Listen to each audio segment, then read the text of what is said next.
Hey guys! This is part 3 of What If Naruto Became a Ramen Chef in High School DxD. Hit like and subscribe if you like this one, and also please check the author in the description. Let's start.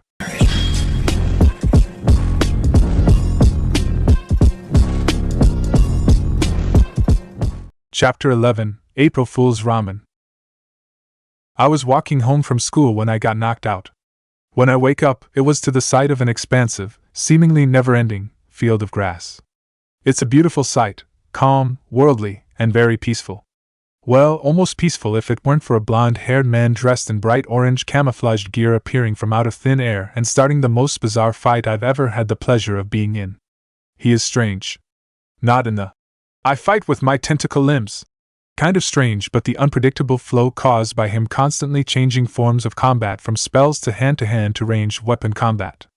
He has a bright, vulpine grin that's always present no matter what I do, a light-toned whisper whenever he sees me make a mistake, and dash. Brain damage is all in your head. A strange habit of saying stranger things before giving me a strong blow. His fist drives through my blade, shattering it into hundreds of small fragments, again, before coming into contact with my jaw.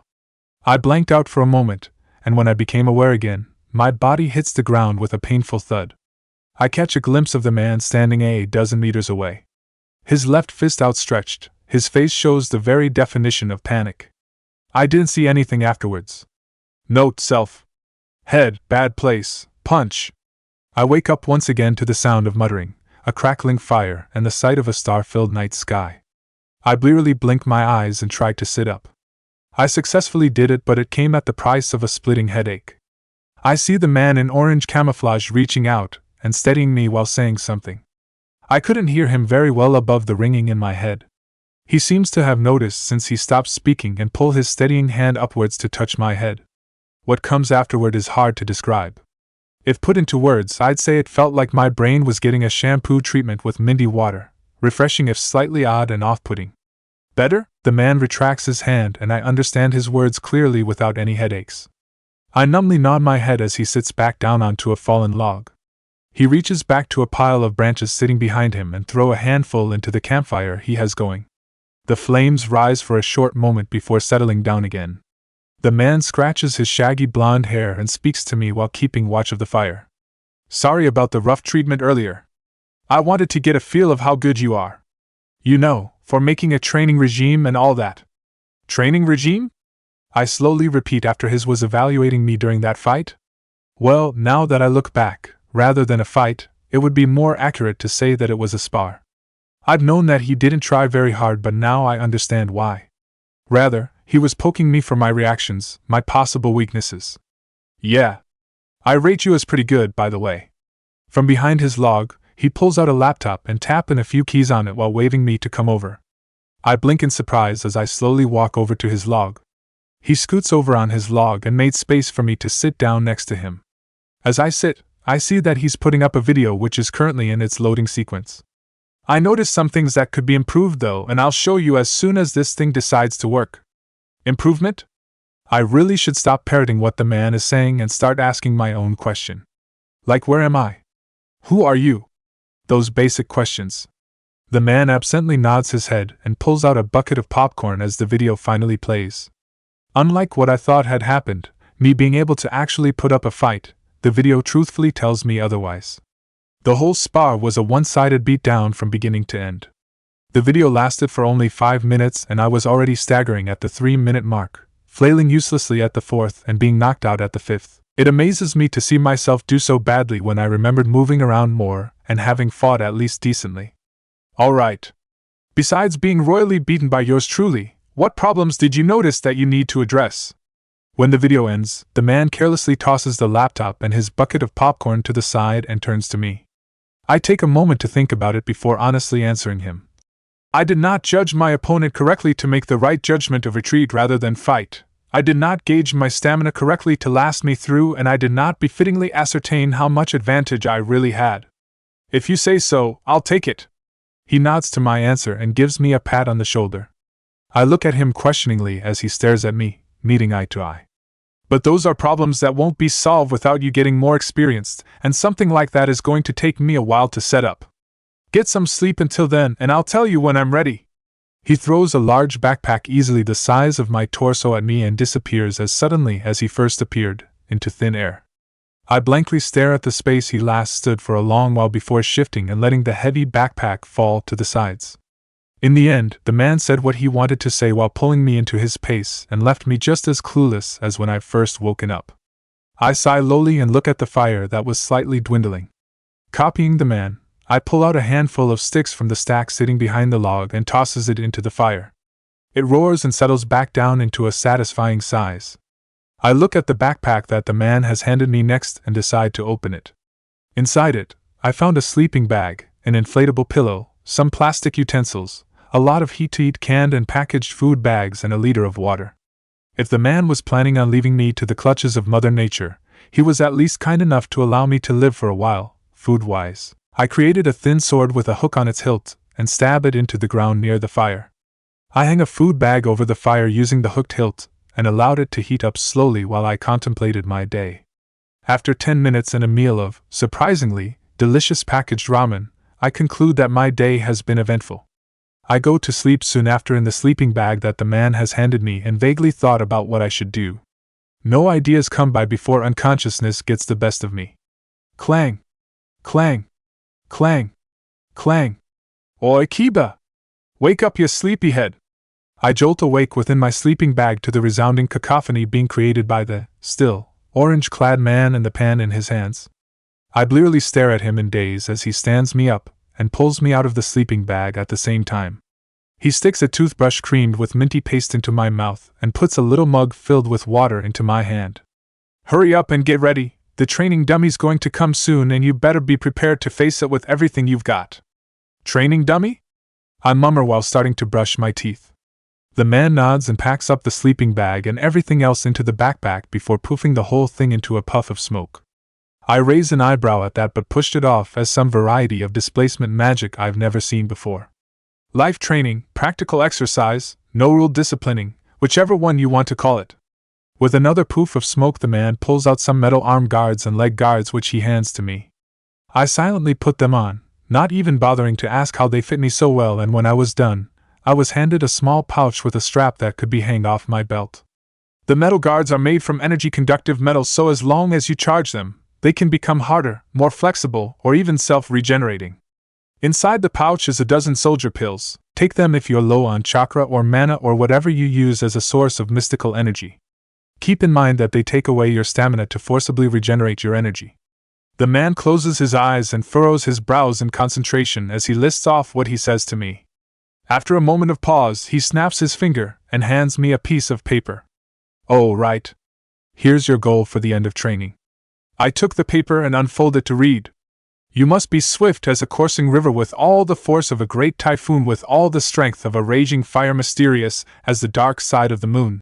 I twitch my left brow at the little Heno Mahiji face drawn on the bottom and put on a glare to give to the man. Of course, with my luck, the man wasn't there anymore to either receive my glare or to answer any of my questions. I fold the piece of paper and was about to put it into my pocket when I felt the earth shaking. Unlike the sudden tremors of an earthquake, though, the shaking of the ground is more uniformed, making a rhythm of sorts. I turn around to look at what I guess was the source of the rhythm and blanch. Standing at a few dozen or so meters tall with a pair of tusks that could impale a building straight through, a monstrous elephant comes charging at me. I did the logical thing and immediately got out of its probable path, but it tilts its body to meet my direction. With that, I concluded that the monstrous elephant's aim was me and is therefore my training dummy. I mentally debated on whether or not I should actually fight it when it gives out a loud battle cry. My whole body shakes under the pressure of the cry and my vision begins darkening. I opened my mouth to take a breath, but I choked on something instead. I fell to my knees as my hands instinctively pulls up to cover my mouth. Accompanying the sight of a patch of crimson blood staining my hands, two distinct popping sounds echoed through my ears and I knew no more. Absently, I felt my body hitting the ground. HCK! I jolt into consciousness filled with terror and despair. A hand clasped itself on my shoulder as I panicked, and I turned my wide-eyed stare at the one who did it. Oh, calm down. I just got done healing your lungs. No need to cough it up again. An unnatural calmness settles itself upon me and my ragged breath starts to even out almost without me noticing. Once I'm clearly done gasping like a fish out of water, The man retracts his hand and with it, the unnatural calmness that was in my mind. Wah! What was that thing? I gave myself a few more seconds to calm myself, and asked the first thing that came to mind once I was sure I'm calmed. My mouth said otherwise though and made me stutter on the first word. I managed to rein it in and didn't stutter afterwards. An opponent too strong to be a dummy. The man puts on a shaky smile and rubs the back of his head. Sorry about that. I've never really tested the life creation part of the creation of all things technique that Kurama taught me, so I had no idea that Manny was too strong. Manny was the giant elephant from before, by the way. He said sorry as well, though. I don't think anyone besides me can understand him. He's staying behind that mountain over there for now, but he says to call him over if you ever needed training dash. The blonde continues to talk on, but my attention wasn't on him anymore. My attention was solely put on what the man had said. Creation of all things, a phrase that sounds very synonymous with the term God. If the thing before was a creation of this man, he might as well be admitting that he is God. In other words, the one being who hates devils and devilkind more than the overzealous priests who hunt down and kill devils as a way of life. I blank out for a moment. I open my eyes after a while, not remembering why I closed them to begin with. To the sight of a bright blue sky, I see an orange something shift in the corner of my eyes. I roll my head over to the blonde-haired man, who might or might not be God, sitting meekly on a log. He notices me, so I wait for him to pull me along to do whatever it is that he has planned. Surprisingly enough, he didn't move from his post. You feeling okay there? After a long moment of silence, the man breaks it with a question that was tinted in worry. I mutely nod and sit up. The man's meek face breaks into a relieved grin. Sorry. This is the first time I'm actually in charge of training someone like this, so I'm not very sure how I should be doing it. You've probably already noticed though, but I get a bit excited at times and tend to do whatever I feel like doing. Usually, Matsuri would be here to tone me down, but since she's off, I'm kinda left with the free rein, so I might get a bit out of control. I don't want to cause you harm or make you have a nervous breakdown or anything. That's what happened to you, by the way, a nervous breakdown. You can speak up if you think I'm going overboard with my fight to be stronger skem dash. Oh, I'm rambling again. You look confused. I should stop talking. I'm stopping now. I continue to stare at the man in a questioning manner, and he fidgets under my gaze. This lasted for a few strained minutes until I decided to speak up. May I ask of your identity? Uzumaki Naruto, full-time ramen chef, part-time Co-Academy substitute staff, all-time awesome, and an assorted number of other things. Without hesitation, the man answers me with unerring honesty as he lists off a number of things about himself seemingly from the top of his head. I numbly nod. In which Issei gets an ORC pamphlet from Kiba and asks Kaneko to find him a girlfriend, ding-ling. Hey Kaneko, what's the compensation for wishing for a hot girlfriend? Walking into the shop and seeing the white-haired clubmate of Kiba, Issei pulls out the Occult Research Club's leaflet. He asks Kaneko the question that's been bugging him in the back of his mind the whole time. Kaneko turns to look at the teen and scrunch her eyebrows in confusion when she sees the leaflet.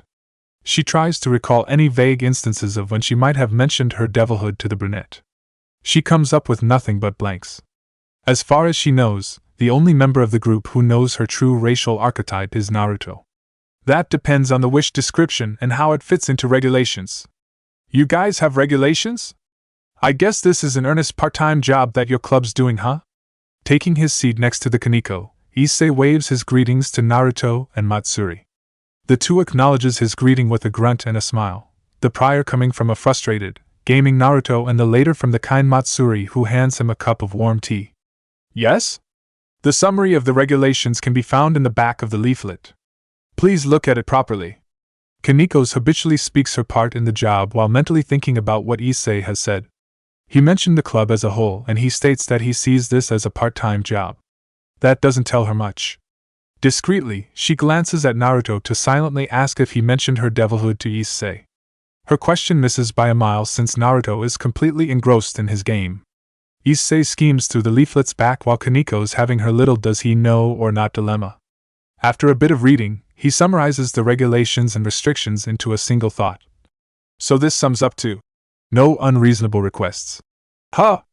Yes. Kaneko sighs in the end and decides that it doesn't matter if he knows or not. Since he is going to make a contract with her anyways, he is now bound to find out that she's a devil. With the preliminaries finished, what is the dream you wish to be granted? I wish to get a hot girlfriend. Putting on a completely serious face, Issei requests his wish from the middle school girl. Kaniko's face does not change from its impassive expression. Still enthralled in his game, Naruto snorts and whispers, "Good luck with that." Matsuri sits beside the blonde, smiling kindly at Issei. Then, by the name of the Gremry clan, I, the Gremry heir's servant, Kaniko Tuju, will abide to your wish. Giving Issei the standard contractual offer as she does all her other customers, she begins the contract ritual. She then gazes with Issei and decides to give him a bit of something extra, as a friend. And will devote my utmost effort to granting your dream. A crimson-red magic circle appears under Issei's feet and expands to encompass his whole body.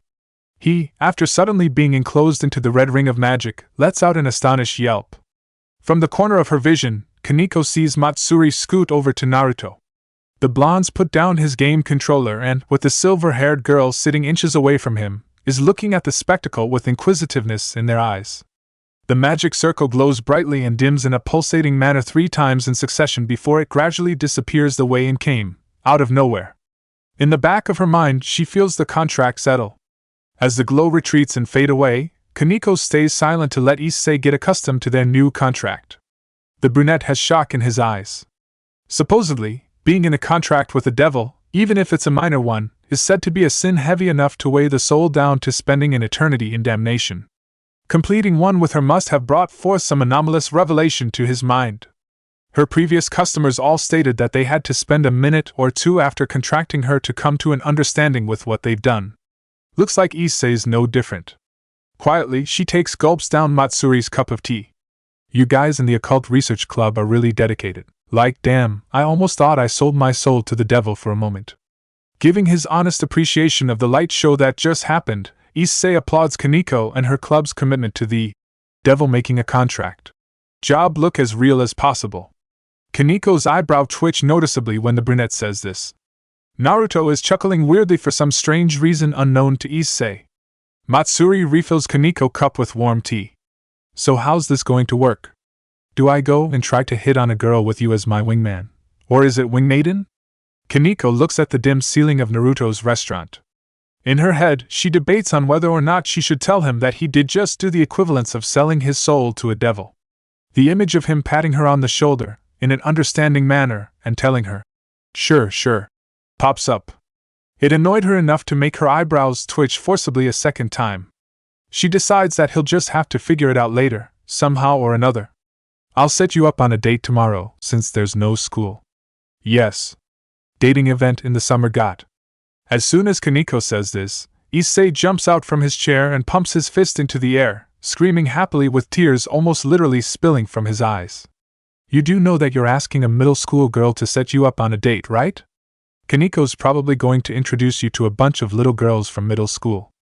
Naruto, who's plugging his ears from Issei's sudden outburst of joy, makes an attempt to shoot him down. As long as there's love, age doesn't matter. Having his elation working as a callus against Naruto's words, Issei tosses out a line he's seen in one of Matsuda's more illicit games. He then pauses and turns to Kaniko again. Though, one-sans would be preferred, if possible, Kaniko-chan. I'll try. The line of Kaniko's mouth flattens and she pulls out her phone. With a sigh, she texts the only person she knows who can maybe work out a date for the brunette. Early morning the next day at the park near Issei's house, Naruto, Kaniko and Matsuri meets up with a casually dressed Issei. Naruto has a portable camera in his hand, Matsuri has a picnic basket in hers and Kaniko is eating chips from an unlabeled bag. Most likely, a ramen-flavored snack made by Naruto. Issei, who is facing the three, is quizzically scratching the back of his neck. I get Kaniko being here, she's my wingmaiden, but what the heck are the both of you here for? Pointing an accusing finger mainly at Naruto, Issei issues forth a glare packed with unsaid blames.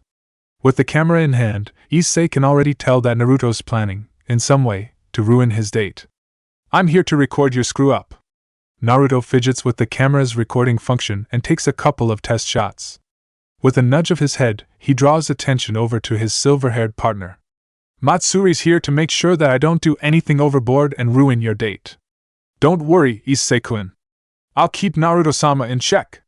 He's just excited for you, after all. Matsuri leaves her basket near Naruto's foot and goes over to correct Issei's clothing. After tucking in his shirt, buttoning his clothing just enough for it to look fashionably polite, putting a scented handkerchief into his pocket, smoothing down his hair and giving him a light spritz of mint to lighten up his breath, Matsuri backs away with a satisfied smile. I don't know why you two expect me to be messing up the date. I promise that, until the end of today, any mess up will be coming from Issei. Despite his negative words, Naruto sneakily pulls out his wallet and puts 2 10,000 yen bills into Issei's pocket. Kaneko and Matsuri notices, but Issei, who's busy adjusting his hairstyle to his preferred one, didn't. Here's a list of helpful things you should know. Openly, the blonde hands the brunette teen a listing of what good movies are on for the day and what restaurant to go to depending on the date's taste. He also imparts a very specific advice. Be sure to only read this once you're out of sight. It'll be all kinds of awkward if anyone finds you with this cheat sheet. Issei takes a long look at the list, skimming over all the information listed and nods in agreement to Naruto's earlier words. He's right, this list really will come handy in the near future. So, anything you can tell me about my date before she comes? Putting the list away in his back pocket, behind his wallet, Issei turns to his wing maiden for any good, last-minute piece of advice. I asked a club member to set you up to a nice girl your age. The white-haired girl shrugs indifferently in response and swallows the mouthful of chips she's currently munching on. Issei's hope begins to diminish, and he shows it on his expression. Kaneko, noticing this, pats the teen on his back. Jaya-kun is more social with people than I am. He guaranteed me that the person he set you up with is an exceptional person. Ring, ring, ring. In the middle of reassuring Issei, Kaneko's phone alerts her to an incoming call. She pulls out her phone to look at the caller ID, and upon seeing it, she walks a distance away to receive the call. It seems that she's a little lost. After finishing her call and hanging up, Kaneko trots over to tell Issei of his date's imminent presence. She pats the brunette on his shoulder one last time and jogs off to one of the park's exit. Over her back, she tells Issei that, I'll go and guide her here. Naruto gives Issei a silent pat on his back and puts on a pair of sunglasses. Together with Matsuri, who's taken to putting on a sun hat, the two of them walk off to who knows where to keep a distance in stalking his date. Nervously, he takes another deep breath. He gives himself another one over. His shirt is immaculately tucked by Matsuri and his breath tasted refreshing. Nothing's wrong with his looks department, as far as he's concerned. Hopefully, it'll be enough to cover his restlessness. He paces a bit in place and after what felt like a minute, walks over to a nearby tree. He leans his back against its trunk and pulls out his phone. Not even a minute's passed since Kaneko left. Issei anxiously taps his left foot. He repeatedly closes and opens his phone again and again every few seconds in his perceptual state of apprehension. After what feels like an hour, he hears a ringing laughter behind him. Turning around and circling the tree, he excitedly looked towards the voice. His gaze latches on to Kaneko first, the middle school girl walking languidly like usual. He then moves his eyes to the person next to the white-haired girl, the person whose laughter pulled his attention. Issei's eyes widen. She's beautiful. From the way the nice summer draft plays with the soft strands of her blonde locks, bouncing them here and there, to the harsh light of day hitting her face, making her skin look brighter than the sun, she is beautiful. The soft, swaying, back and forth movement of her steps played perfectly in tune with the summer breeze that made her background dance. As she turns from Kaneko to face Issei's direction, he gets a glimpse of her eyes. Gray is the color of a summer storm, her gaze is cool, yet warm and inviting. Her lips are as red as the rising sun, full and beautiful. A small beauty mark beneath her left eye brings out her maturity in an odd way. She smiles widely when her eyes catches Issei's, her teeth glows a brilliant white. Issei finds himself smiling as well. She raises a hand and waves in his direction. He raises his in return. A distance away from the park dash. Or Kaneko, is that who I think it is? Naruto's immediate question comes out oddly when Kaneko comes into speaking range with the blonde. Kaneko raises her eyebrow and follows Naruto's finger to the person of his topic. He's pointing at Issei's date. Do you know her? Kaneko quizzically looks at Naruto again with a bit of confusion. Of course I do. The real question is, do you know who she really is? Naruto scowls and looks at Kaneko. She shakes her head, clueless as to what Naruto's implying. The blonde holds his glare for a moment before sighing aloud. He pulls out his phone, types something on it, and then shows the screen to Kaneko. She looks to see a picture of her clubmate Kiba. She looks confusedly at Naruto, then at the girl who's currently with Issei. After a second, her eyes widen. She looks back at the picture of a pleasantly smiling Kiba. She rushes up to Naruto, takes his binoculars and then looks through them. She closes in on the girl's face, her pleasantly smiling face. Dread pours and overflows within the pits of her stomach as she recalls her previous conversation with her clubmate, Gasper, about finding a date for Issei. Can you help me set up a date? For who? You. No, a contractor. Someone I know. Someone in the school. You might know him. Oh? Who? Who? Hayate Issei. The genius, philanthropic, super pervert first year who you're dating in the rumors? Rumors are lies. Yes, same person.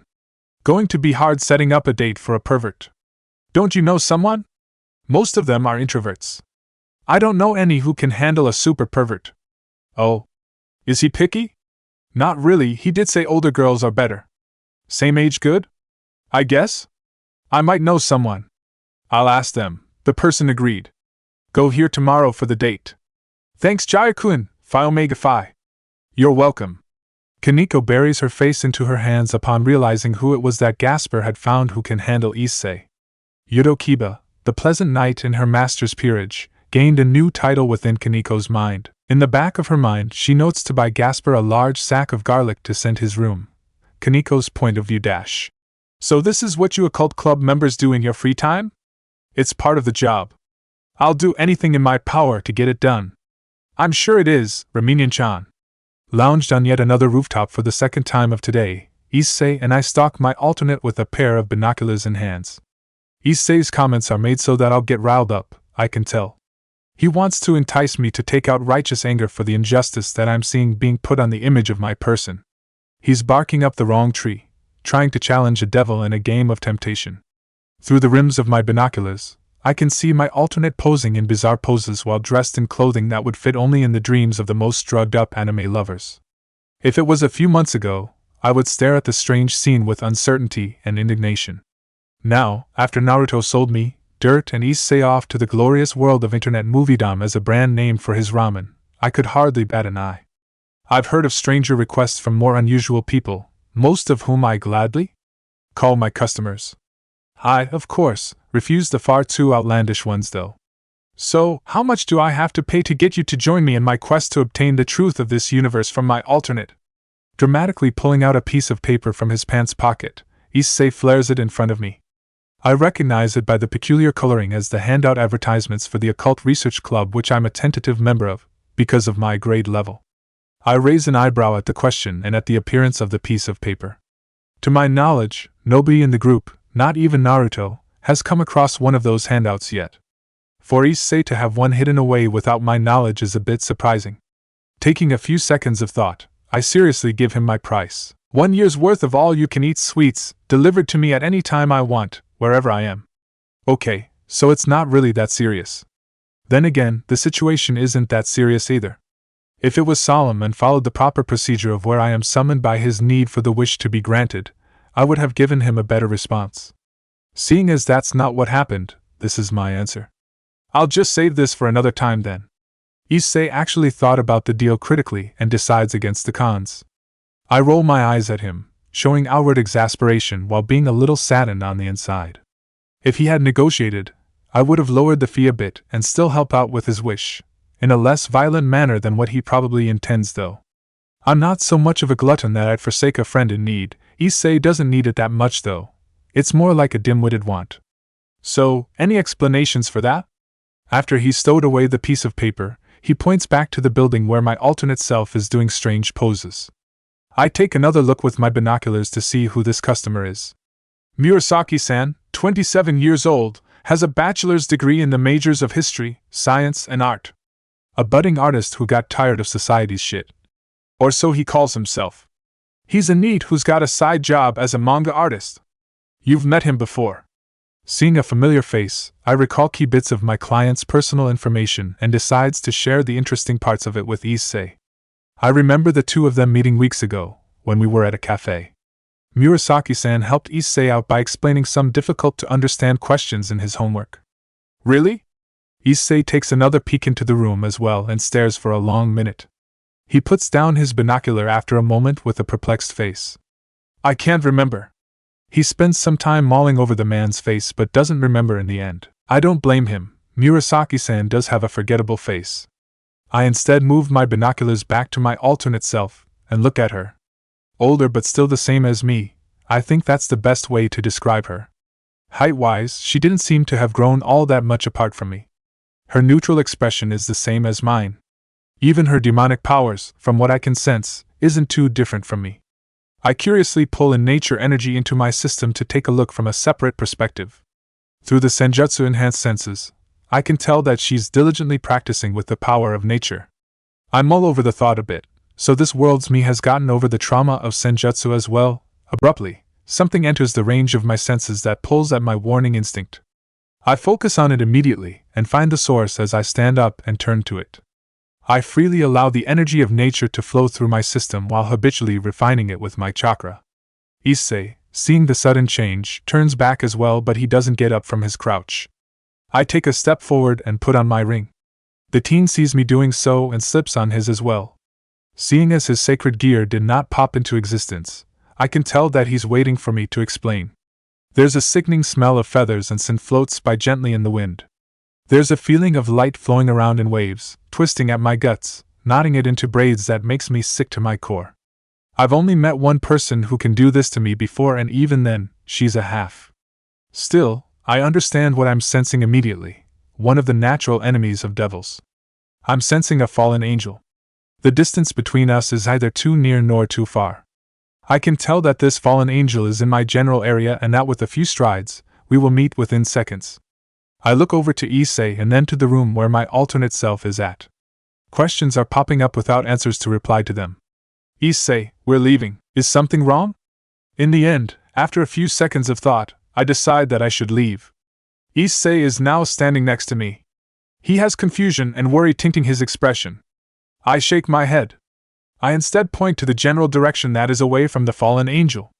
It's getting late. We should find Dirt or Naruto and Matsuri and go back home. Yeah, alright.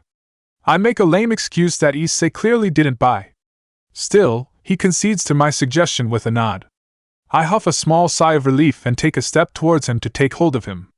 With him piggybacking in on my shoulders, I leap off of the roof we are on and make my way back to the market area with quick bounds. Carefully, I keep a narrow eye on the fallen angel. Ring. Ring. Ring. Beep. Nothing. Same here, I can't get to Matsuri either. Just like how it was earlier with Dirt, Issei and I cannot get in contact with Matsuri and Naruto through their phone number. It can understand Dirt, since he's somewhat of an enigmatic figure, but Naruto and Matsuri as well? I click my tongue and scowl. I look around to see kids running around and adults having an evening walk or jog. We are at the park we visited earlier. I deemed it the best place for us to be for now. Since the fallen angel will not make itself known to the public, we're safe within the crowd. There's nothing we can do but go back ourselves then. Issei leans back into the bench we're sitting on and rolls his ring between his right hand's fingers. He's holding it up to the setting sun so that it shines a crimson red. Can't too obvious. And too dangerous, I thought but didn't add. According to Dirt's user manual, in order to use the Alice's mirror function in our ring, we must insert our own form of energy to the ring to open a path for ourselves. For me, it would be my chakra and nature energy. For Issei, it would be the dragonic aura he gets the more he uses his sacred gear. Currently, the fallen angels has taken to watching us from a fixed distance, for whatever reason. I'm afraid that if we start amassing the necessary power to use the Alice's mirror function, the fallen angel will take that as an act of aggression and start a fight. Right. Since we can't meet up with those two, how about we confront our follower? I look at Issei to meet a resolute gaze. I'm momentarily shocked. Does Issei know what he's talking about? I mean, I'm not surprised that he's guessed that someone's following us from the way I acted, but to confront the fallen angel? That's not something he should even be thinking about. Does Issei know that? I'm not as reliable as Dirt or Matsuri or even Naruto, but I can hold my own, you know. Rely on me a bit as well. Outrageously claiming such a thing with absolute certainty, Issei points a thumb towards himself and smiles sheepishly. I surprising nod, even if unconsciously, to his assurance. His smile grows a bit more confident as I do so. He stands up, waits for me to follow him, and makes way to the nearby clearing. My tingling senses feels a wave of energy pulse around us. The people within the park noticeably leaves. I gulp. I might have just sealed our fate. Looking at Issei walk with a straight back, a confident smile and clear eyes, I wonder if I did the right thing in trusting him. Misunderstanding Issei's point of view, I should have noticed it earlier. Her finickiness, her insistence on the sneaky ways, her shifty eyes. Those are not normal behaviors for a normal middle school girl's. If anything, those should be Naruto's behavior if he has anything resembling a conscience. But restating the topic, Kaneko hasn't been acting like normal since we've started trying to find our alternate. She's always on guard about something, especially now when she's not even trying to hide it. It should have been obvious to me earlier, but I'm a crappy observer. The only answer is that Kaneko is having stalker issues. It makes a lot of sense.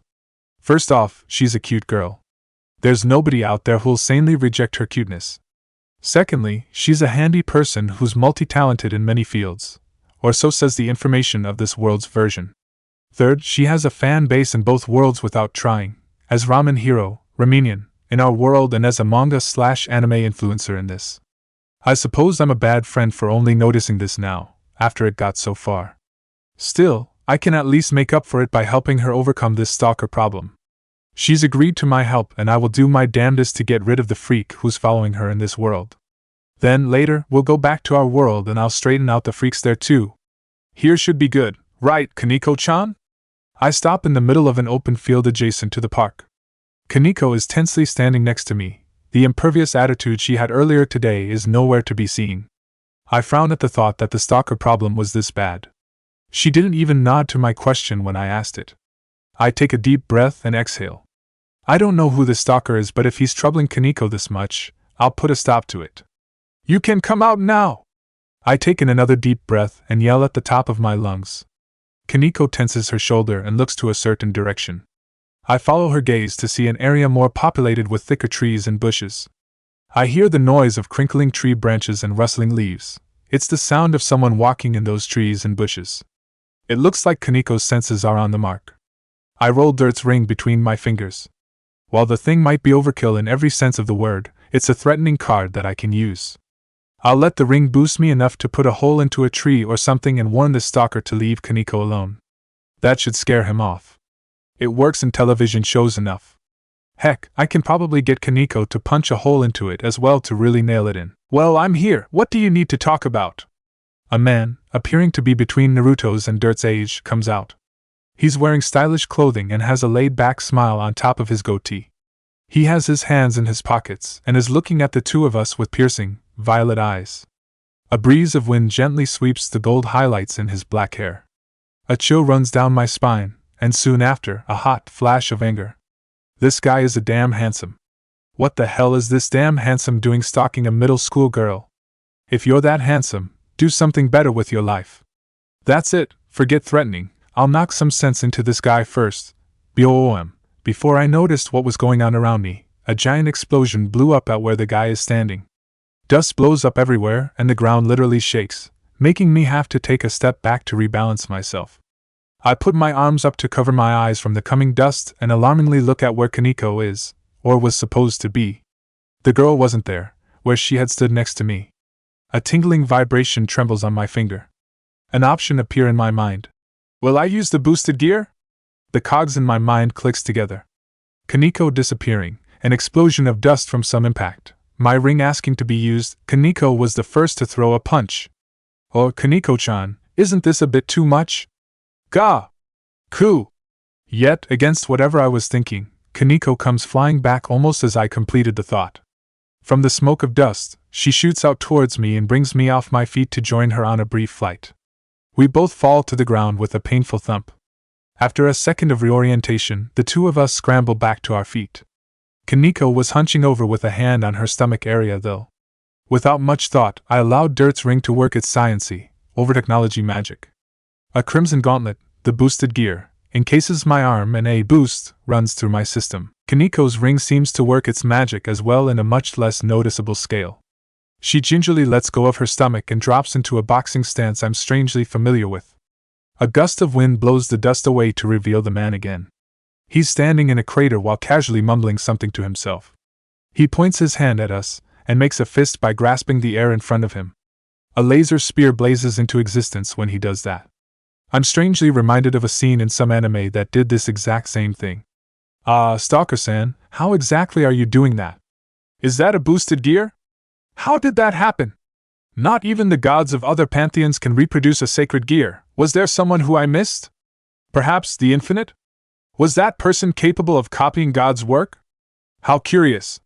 Stalker-san, you're smiling really scarily. Please talk normally and make sense, please.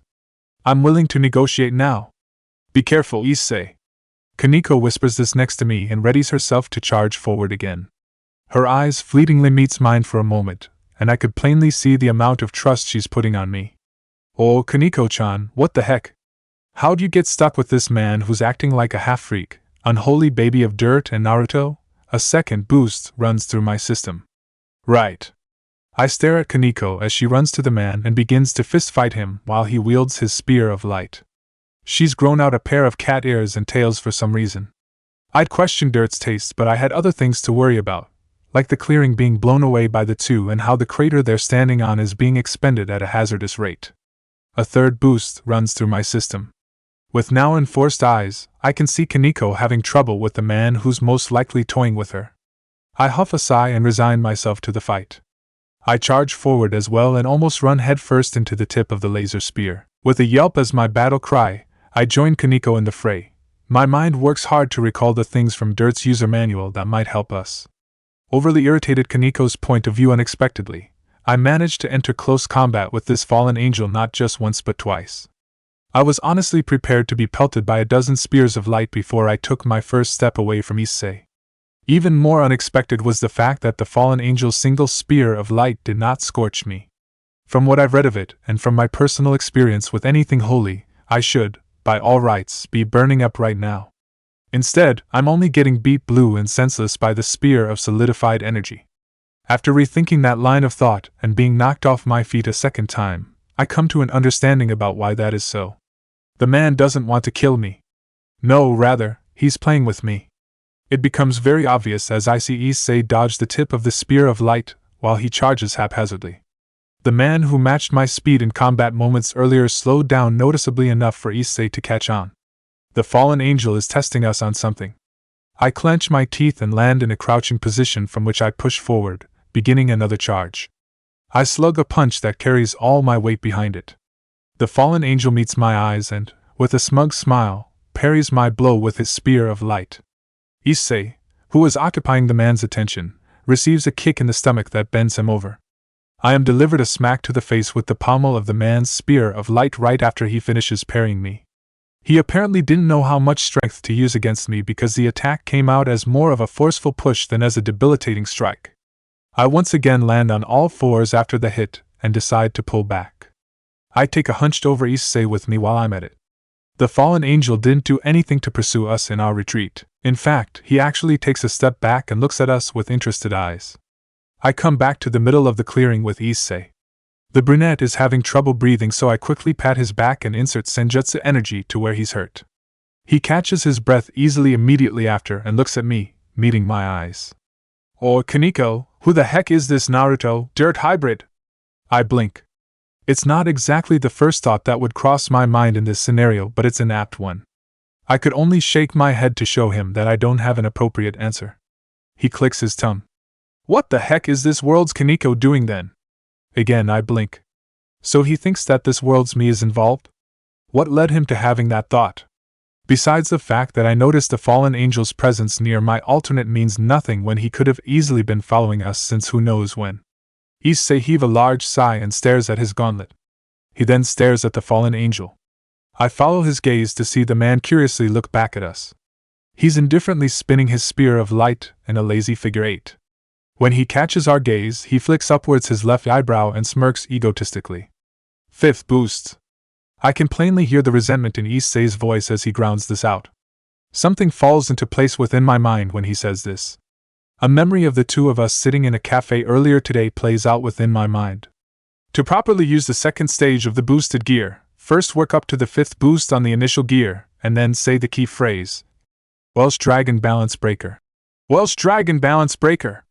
Much like what I had done prior, Issei charges forward with a cocked fist and murder in his eyes. Crimson aura envelopes him on his second step, and he disappears into a blur of red on his third. Death to damn handsomes! Even with my eyes as enhanced as they are right now, I only managed to see Issei because the brunette teen is single-mindedly going towards our one target, a madly grinning, happily laughing target who's now unleashed a single, pitch-black pair of wings. Unfortunately for Issei, he took too much example from me on my initial attack and got slapped around as well. With a heavy thump and a pained umph, an armored Issei lands face first into the ground next to me. At this close of a distance, I can practically feel a heavy weight press itself down on me. I can see the balance breaker for what it is, a power that should be beyond the scope of mortals. It is an oppressing power that God gave to humanity as their fangs. Unfortunately for the sacred gear, however, Issei is anything but imposing. Laying face first on the ground with his butt sticking up tends to do that.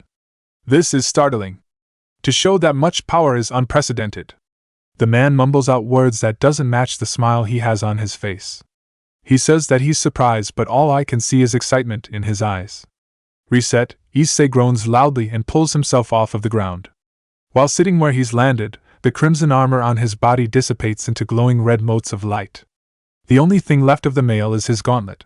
Its jewel is now a dim green in contrast to the brilliant emerald earlier. A little help? HN. In an exhausted and defeated tone, Issei tries and fails to stand up. Feebly holding still on one knee, he grumbles to me. I touch his shoulder and move energy into his body. With contact, I can tell that he's more than just exhausted. He's currently running on adrenaline, and once that drains itself, he'll faint on the spot. I turn my gaze to the fallen angel. With Issei as exhausted as he is and me not having enough strength to even comprehend the man's power limit, we're in a dire situation.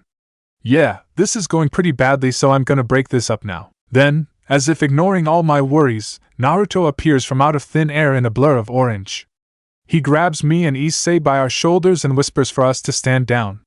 The blonde then directs a glare at the fallen angel, puffs out his chest and speaks in a loud voice. Though they have lost this time, they'll be back, stronger, faster and smarter. Mark my words, Governor of the Fallen Angel, they shall return. Naruto then whisks us away, somehow leaving a stunned fallen angel standing on the field with nobody to accompany him. With my enhanced ears, I managed to hear the fallen angel say a confused, "Eh?" I pat Naruto on his back as he jumped from building to building while carrying me and Issei on his shoulder. Did Naruto say something about fallen angel governor? Chapter 12, Insert, Dual Ramen. Tugremary Rook, Hellcat's ramen doppelganger, a German term for a look-alike of someone who's currently alive or has existed in the past. Most common cases within the human world, the mortal, non-supernatural side, includes someone having a similar face with another, unrelated person who is already dead. Rarely, chances occur when two completely unconnected people have a similar enough appearance to call themselves the same, physically. This is considered a case of doppelganger, but the chances of such a thing happening is too low to even be considered an odd. In a slightly more supernatural perspective, doppelgangers are usually monsters or supernatural ability users who are disguising themselves to further their own means. Whether it is for nefarious purposes or for a just cause, the magic to fake one's appearance is one of the few readily available spells out there for those who chose to live in the mortal world. Needless to say, this version of the doppelganger is the one with more chances of actually happening. After all, with a spell that can remake one's look to anything, an example is needed, and with an example comes a likeliness, sometimes too much. In my current case, I can't tell if I am encountering the first version of the doppelganger or the second. While she could very well be in the first category, there's something about her that tells me she's the second. The doppelganger lookalike in this case is one for my senpai, Issei Hayato. Her name is Ryuta Seiko. She is an average girl who leans towards the looks of an introvert. Her long bangs, messy brunette hair, loose clothing and perpetually blushing expression paints her to be someone who'd be class president 100% of the time, no matter where she goes, as strange as it is with her likeliness to IC senpai. With only this, I would say that she's someone who, by chance and coincidence, is like IC senpai only in looks, that she is someone who just happened to fill out the criteria for the version of doppelganger. This assumption, however, is only if I take into account her physical appearance. What makes me suspect her for being in the second category is the lingering scent that sticks to her body but does not exude from it. The girl's scent is heavily caked with the smell of dragons and ramen, oddly enough. Devil-san, where are we going? As if my thoughts provoked her into action, the girl named Ryuta Seiko speaks up for the first time since I've told her to follow me. I glance sideways to meet her nervous gaze. She's furrowing her eyebrows apprehensively above her stylish glasses. Somewhere private. I give her a partially truthful answer so calm her down. It seems to do the trick as she nods genially and looks back to the street we're walking on. I did not lengthen or shorten my pace and work to keep at the same speed. In truth, I have no idea where we're heading. Ryuta Seiko and I met 10 minutes ago when she approached me with a contract flyer for the club.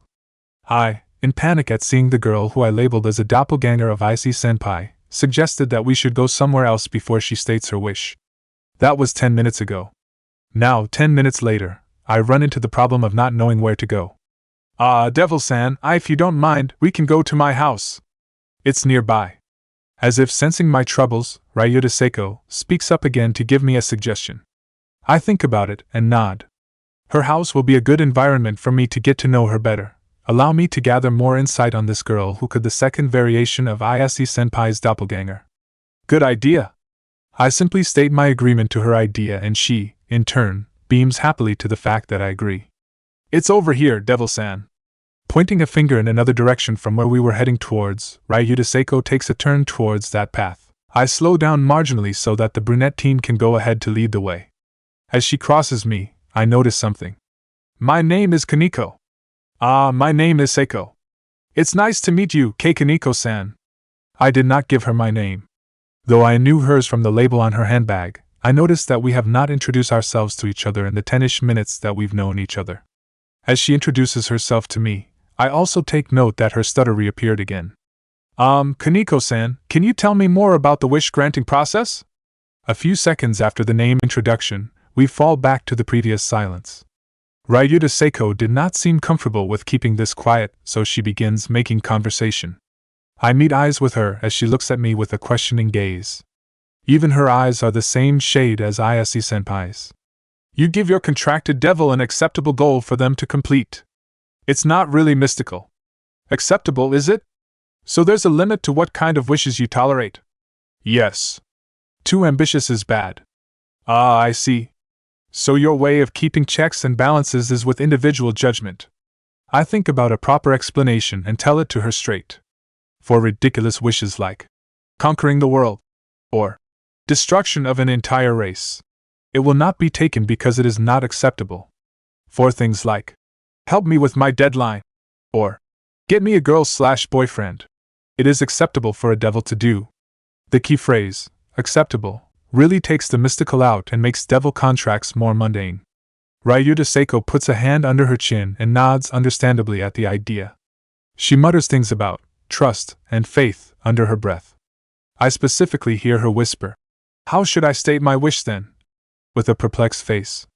Did she have a wish that goes against common sense? Will this wish from Ayase-senpai's doppelganger be absurd even to her? Because I know of Ayase-senpai's regular erratic behaviors and can easily sense it coming, it doesn't bode me well that I'm sensing something from his doppelganger. Over here, Kaneko-san. As we enter a four-way intersection in the street, I begin to pay attention to where we're heading. I stiffen a bit in surprise to see that Ryuta Seiko is leading me to a new, rich neighborhood full of large houses and mansions.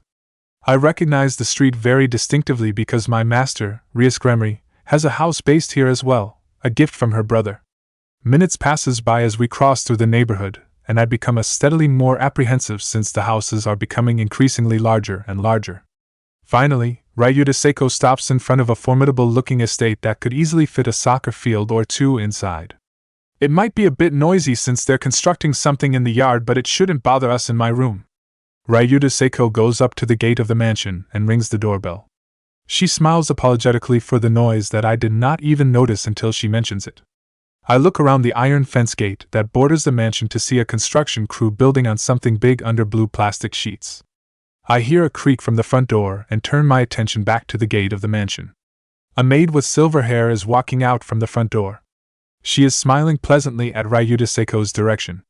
"Welcome home, Seiko-sama. Did you bring a friend today?" "I'm home, Matsuri, and yeah, this is Kaneko-san." The two greet each other as the maid, Matsuri, opens the gate for us. When Ryuta Seiko and I walk in, the maid deftly takes our school bags from our hands and leads us to the front door. The gate closes automatically behind us. I will get you some refreshments. Do you have any particular requests? I don't have any requests. Is there anything you want, Keikaniko-san? None. The short conversation ends with the maid bowing politely and leaving to one of the many doorways in the corridor of the front door. Ryuta Seiko stares at the maid for a long second before turning to me. She points her index finger at another doorway. My room is this way. She leads me up a flight of stairs, 2 more corridors and a doorway to get to the room. By the time I get to the room, I've completely lost track of where I am in the mansion. I'm somehow in a room with a balcony view when I clearly remember walking towards the center, away from any possible windows. Please have a seat. Matsuri will be coming with snacks and drinks in a second, and then I'll tell you my wish when she leaves. Ryuta Seiko flourishes her hands to her surprisingly normal room and goes to the closet. For someone who lives in a mansion, I expected her room to be twice the size of my apartment, and decorated with all kinds of expensive things. Instead, I am shown to a room about the size of 100 to maybe 150 square feet. From her closet, Ryuta Seiko pulls out a few pillows which she sets near the low-lying table in the middle of the room. She takes a seat on one of the pillows and I take mine on another, facing directly opposite of her. From the corners of my eyes, I see my bag and hers sitting in the room's corner. Did the maid bring it up to the room and left before us? She must have went a faster route. Knock knock, Seiko-sama, it's Matsuri. I'm coming in. True to Ryuta Seiko's words, the maid appears almost immediately after we've taken our seats. She came through the door with a cart rolling along behind her. On the cart sits a pot of steaming, fragrant tea and several plates of sweets and confectionaries. Since you've brought a friend home today, I decided to use something a bit more special than what you usually ask to drink. It's still regular oolong tea though, so that you can keep yourself alert. The maid puts down 2 small plates and teacups in front of us before she begins pouring us tea. While she does so, she holds a one-sided conversation with Ryuta Seiko. The brunette girl stayed silent and allowed the maid to do her task without a word. Once the maid was done pouring us tea, her pot is completely emptied. Serenely, she returns the pot to the cart and begins to load the content on it onto the low-lying table. Cakes, puddings, snacks, chips and an assorted amount of sweets are laid out in front of me and Ryuta Seiko. I didn't know what would fit your taste buds, so I brought in a little of everything. Please help yourself and be sure to ask for more of the ones you like. I'll bring more immediately. She smiles pleasantly at my direction while saying this before she takes her cart and leaves the room. Again, I notice Ryuta Seiko looking at the maids departing back with an odd expression. I'm not good enough at being able to differentiate between emotions based on looks, but I can tell it's something along the line of agitation. Please help yourself, Keikaniko-san. As Matsuri said, there's a little of everything. After the maid leaves, Ryuta Seiko returns her attention to me and says this with an unsteady smile. I nod and pick the nearest thing to me, a fluffy slice of cake with sparse decoration and cream on it. Ryuta Seiko does the same with a simple-looking slice of cheesecake. It's good. I take a bite from the cake slice and compliment it the instant it touches my tongue. I did not say that to be courteous or anything, the cake is very good. Ryuta Seiko agrees with me since she's eating her own plate 2 bites at a time. We both finish our plates within minutes and end it with a sip from the cup of tea, something that was also praiseworthy. Before I say my wish, can I ask how you deal with wishes that centers around affection? While Ryuta Seiko slowly sips away at her cup of tea, she asks me this. I was deciding on which plate to try next when she does. I look at her, who in turn was looking at her cup of tea with a slight blush on her cheeks. Affection, does she mean something like love? It depends on the wish. If it is love, then I will help you try to get together with the one you like. I have helped some clients with confessions and such things before. Ryuta Seiko blinks and looks up from her teacup. She gives me a thoughtful look and then nods slowly. I see, so you'll help as more of a consultant. I remember you said that nothing mystical is involved. Yes. Magic is only used in the wishes that requires it. I don't usually take on those kinds of requests. I never really learned any magic and trained my body instead. Any wishes involving magic is better off being given to my master or Akino-senpai. Sometimes, even Gasper is good for those kinds of requests, but I don't go out of my way to do so. Okay. Then my wish, Kaneko-san, is to help me get Matsuri-senpai to notice me. AB passes. I process the wish. I mull over the wish, and what facts I was given. I respond a moment after vaguely understanding the wish. Matsuri-senpai, as in your maid? Yes. She is the Matsuri I'm referring to. I feel my eyebrows furrow a bit at the girl's answer. Can you give me more details? Ryuta Seiko smiles, nods and pulls out a television remote, a stack of paper and a photo album from somewhere. Uzumaki Matsuri, Ryuta Seiko's senpai, is someone who is co-working with Seiko for a job as an actor in an upcoming superhero show called Ramen Days. The show, a rushed project, is scheduled to be shown on air in a couple of weeks, and the episodes have not been recorded yet. With only the script finished, the show's producers are working overtime to get the set up and running so that recording can be done. Uzumaki Matsuri, who was hired to play as the show's heroine, was employed through a rushed process. The person who hired her for the job did not take into account that she lived across the island of Japan and, as a result, found out too late when she called that person about living arrangement near the set, or even how to get to the set from her home on the other side of Japan. By this point, everything was already set into motion and there wasn't enough time to hire someone new for the role of heroine. One of the producers stepped up and offered Uzumaki Matsuri a place to stay in the form of his home. This producer is Ryuta Seiko's father. Uzumaki Matsuri agreed to the offer and, in turn, made it her job to keep the house clean during her stay in the Ryuta house, as a kind of repayment for the producer's kindness. Somewhere during the process, she effectively became the house's first and only maid. As for Ryuta Seiko's wish of, "Help me get Matsuri-senpai to notice me," the story only delves deeper between her and Uzumaki Matsuri. As an actor who got hired by pure credentials alone, Uzumaki Matsuri is an extremely talented person. Vice versa, Ryuta Seiko, the daughter to one of the producers, is a novice who is only taking her first step into the career of acting. The two, theoretically, should have shared the relationship of senior and junior. Instead, Uzumaki Matsuri took in her role too well and the relationship they share becomes that of a maid and her master. Uzumaki Matsuri is beyond courteous to Ryuta Seiko and Ryuta Seiko can do nothing but accept her senior's acts of courtesy. As you can see, Matsuri-senpai's really too nice. She almost never tells me what I need to work on and only encourage me on. Not very productive. Why yeah. Currently, I am watching a recording of Uzumaki Matsuri's and Ryuta Seiko's script rehearsal. True to her words, the senior within the group of two did nothing but give the junior ineffective praises for the subpar performance. When Ryuta Seiko says a line and mess up into a bundle stutter, Uzumaki Matsuri would say that she's doing fine and continue to urge her on. When Ryuta Seiko properly tosses out a line without a tick, Uzumaki Matsuri would again praise her and urge her on. If I was only told this, I would think that Uzumaki Matsuri is a bully to Ryuta Seiko. Seeing it play out, however, is a different story. Uzumaki Matsuri seems to genuinely care for Ryuta Seiko, and it shows in her actions. Every praises, urging words, encouraging smiles and joyful applauds were done and said sincerely. Sometimes, I don't even know what I should be focusing on, the inflection of her praise or the lines I'm supposed to be practicing. Ryuta Seiko pauses the recording at a point where she's stuttering away at another line in her script. She sighs tiredly and rewind the video by a few frames to get a clear shot of Uzumaki Matsuri's encouragingly smiling face. So, with the backstory out of the way, I'll say my wish again, Keikaniko-san. Please help me get Matsuri-senpai to notice me. I want her to see me as someone who she can be strict to, not as someone who she has to coddle to teach. I accept your request. Seeing as the wish was doable and that Ryuta Seiko is a reasonable person to make a contract with, I see no reason to reject. I put my hand into my skirt's pocket to pull out my phone. I blink in confusion when I felt nothing.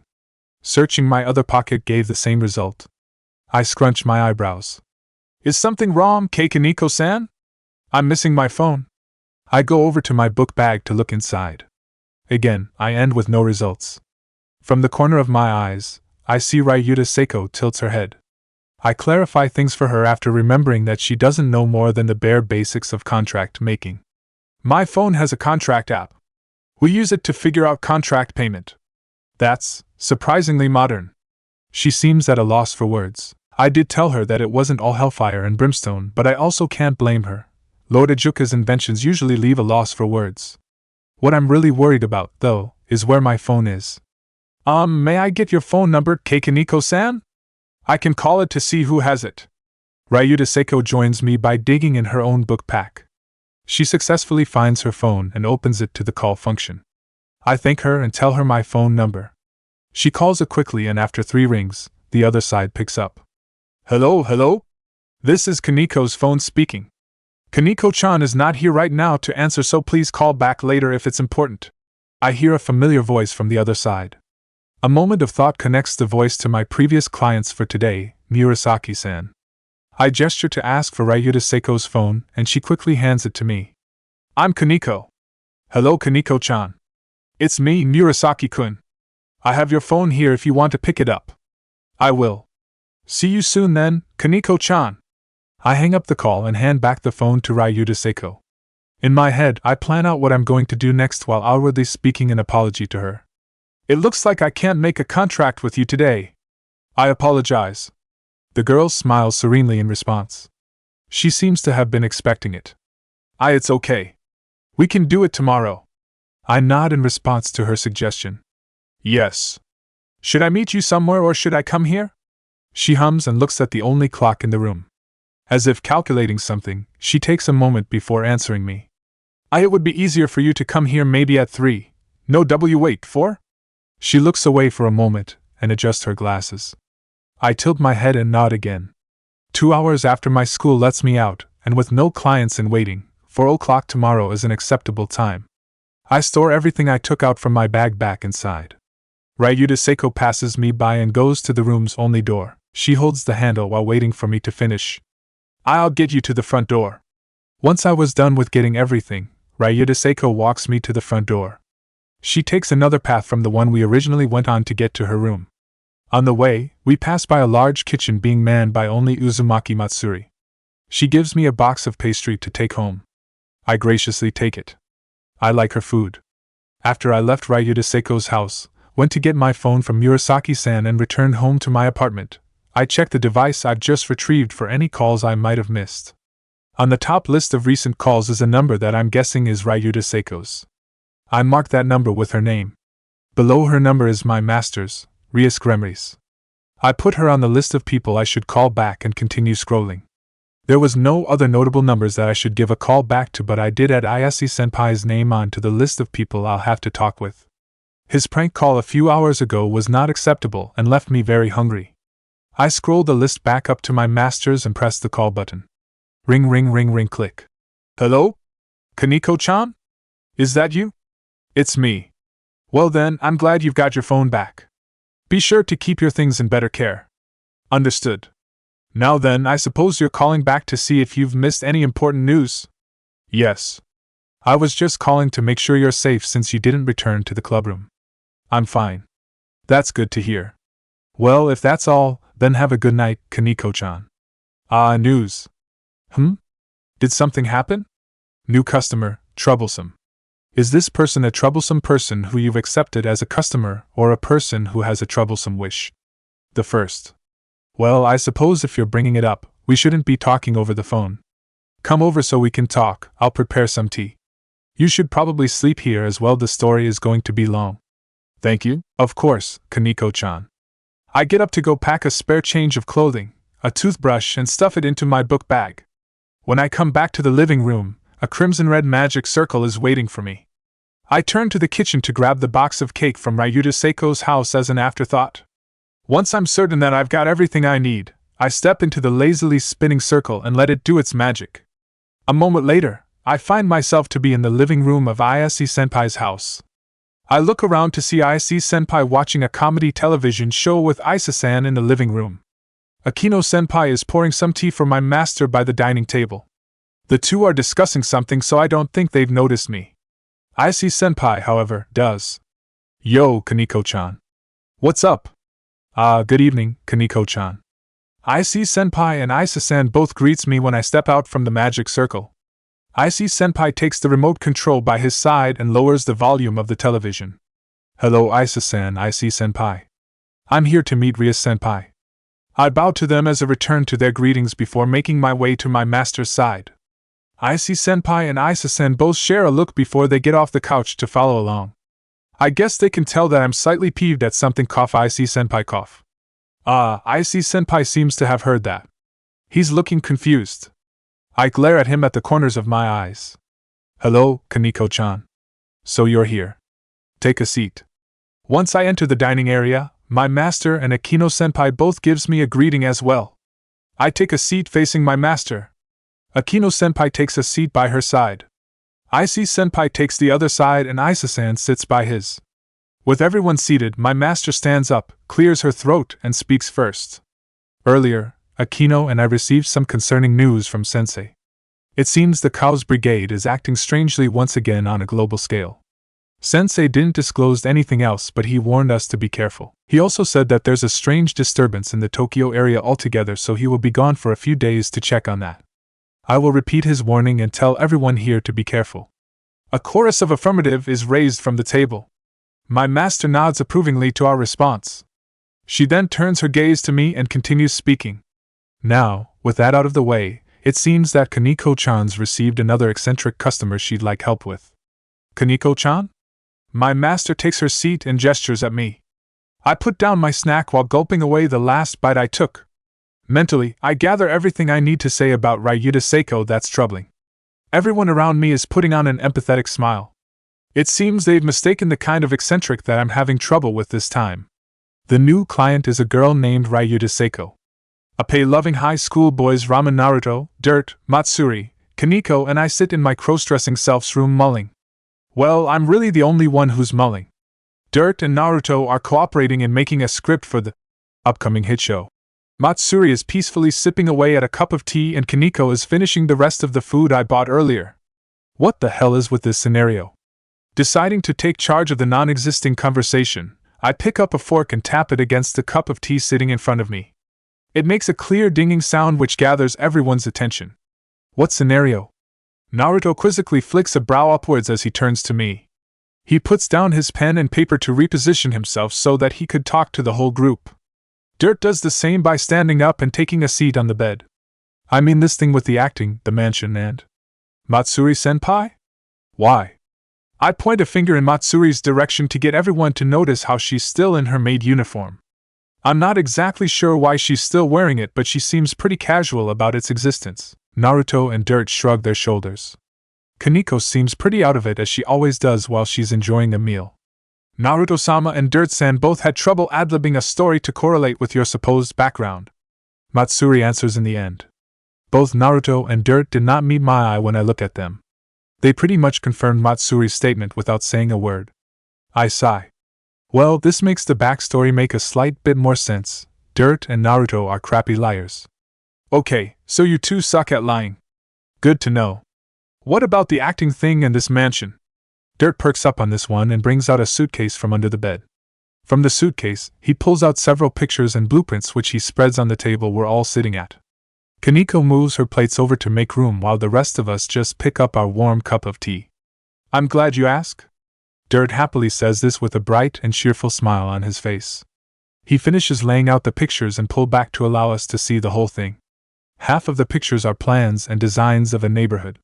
This one, in fact, if I'm reading it right, I remember some of the building designs here from when I first came a bit ago. The other half is the plans for a large hospital area the size of a neighborhood. Over here, we have the schematics for this neighborhood in this world. As you can see, it's an area filled to the brim with an overabundance of vitality. He points a finger towards the blueprints and pictures of the neighborhood. Like he says, the pictures paint a colorful image for us to see. There's trees, flowers, blue skies, flying birds and people walking about merrily livening up the neighborhood. Then there's our world's version of this exact area, an abandoned hospital area / still operating secret research facility. Looking closer at the hospital that Dirt announced is now an abandoned hospital, I realized that I've seen it before. It's the hospital that Dirt brought me and Kaneko to when we jumped into Naruto's memory with the something mind something machine. I guess that's why it's there. The place is also Dirt's secret base. Like with Naruto-san's ramen shop, it seems that something happened in this world for a different result than ours. Apparently, I never deemed this area important enough to buy and built upon, so another took my place. A guy named Mao Rushi Fair, according to what I've seen. Yet again, Dirt reminds us of how much his common sense is different from ours. Well, mine in particular. Naruto, Matsuri, and Kaneko look pretty unfazed by the buying a neighborhood thing. Is there anything particular on this land that made you buy it in our world? Matsuri curiously asks Dirt this while she's looking at the picture of the abandoned hospital. For the scale of the place and for it to be abandoned, there must be a reason for it to still be in Dirt's ownership, right? Just some rare metals that I could do without. There's actually not much left in Japan, so I guess owning it is special in and of its own. Dirt casually says this and sinks his arm elbow deep into the suitcase. After a second of digging around, he pulls out with a chunk of glowing purple rock. He nonchalantly hands the rock to Matsuri, who gingerly receives it. I'm guessing this is the rare metal he's talking about. That doesn't answer my question. Going back to the topic, I point this out to Dirt. Dirt, in turn, sips from his cup of coffee and points at the glowing rock. That is now being closely observed by Naruto and Matsuri. Like I said before, that's rare metal.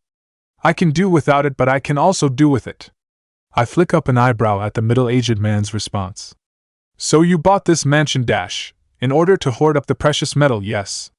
It's not like the owner of this land is going to do anything meaningful with it. Dirt seems to read my mind, so he smiles enigmatically while taking drawn-out sips from his cup.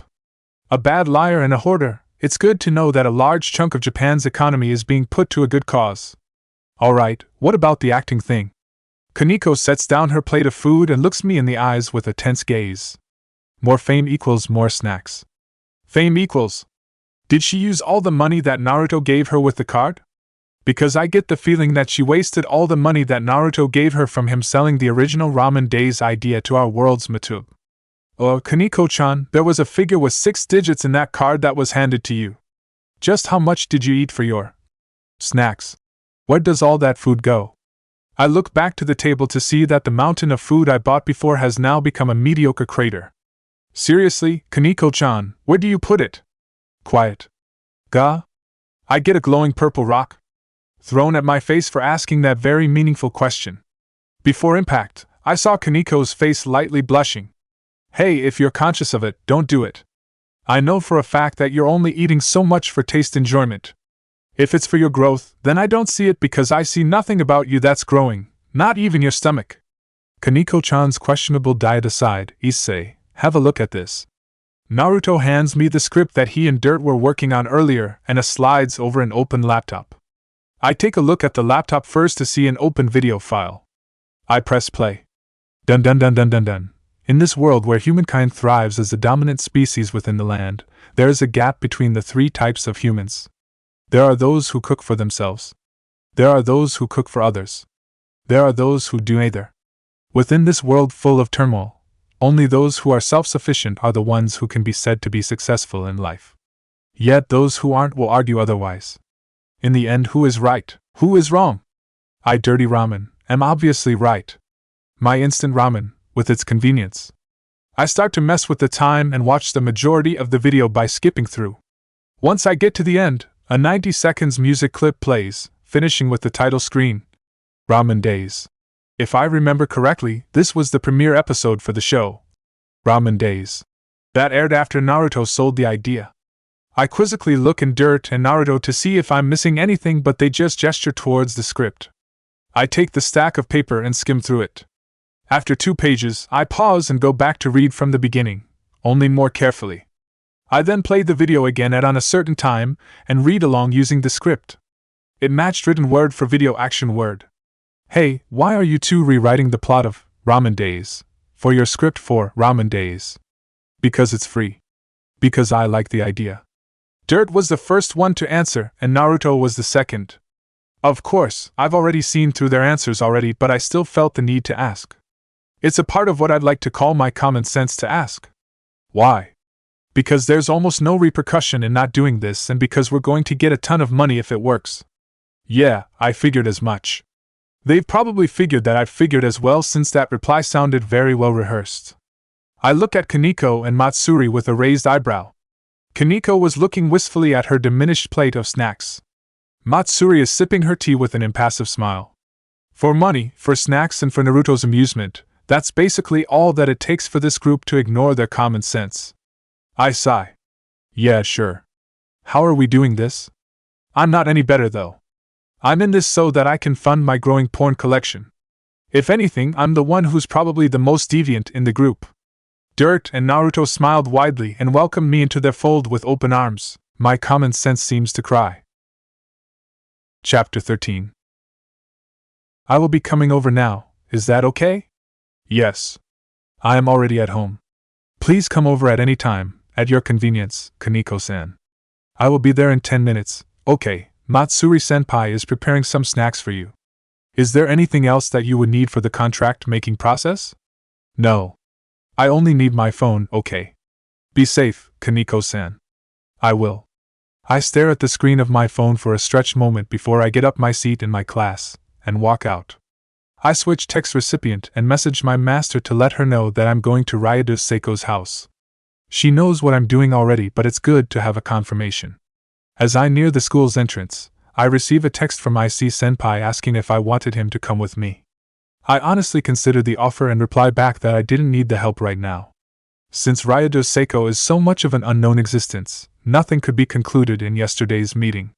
The best that everybody present could think up of was for me to wing it. I just have to treat Ryudo Seiko as just another customer and go from there.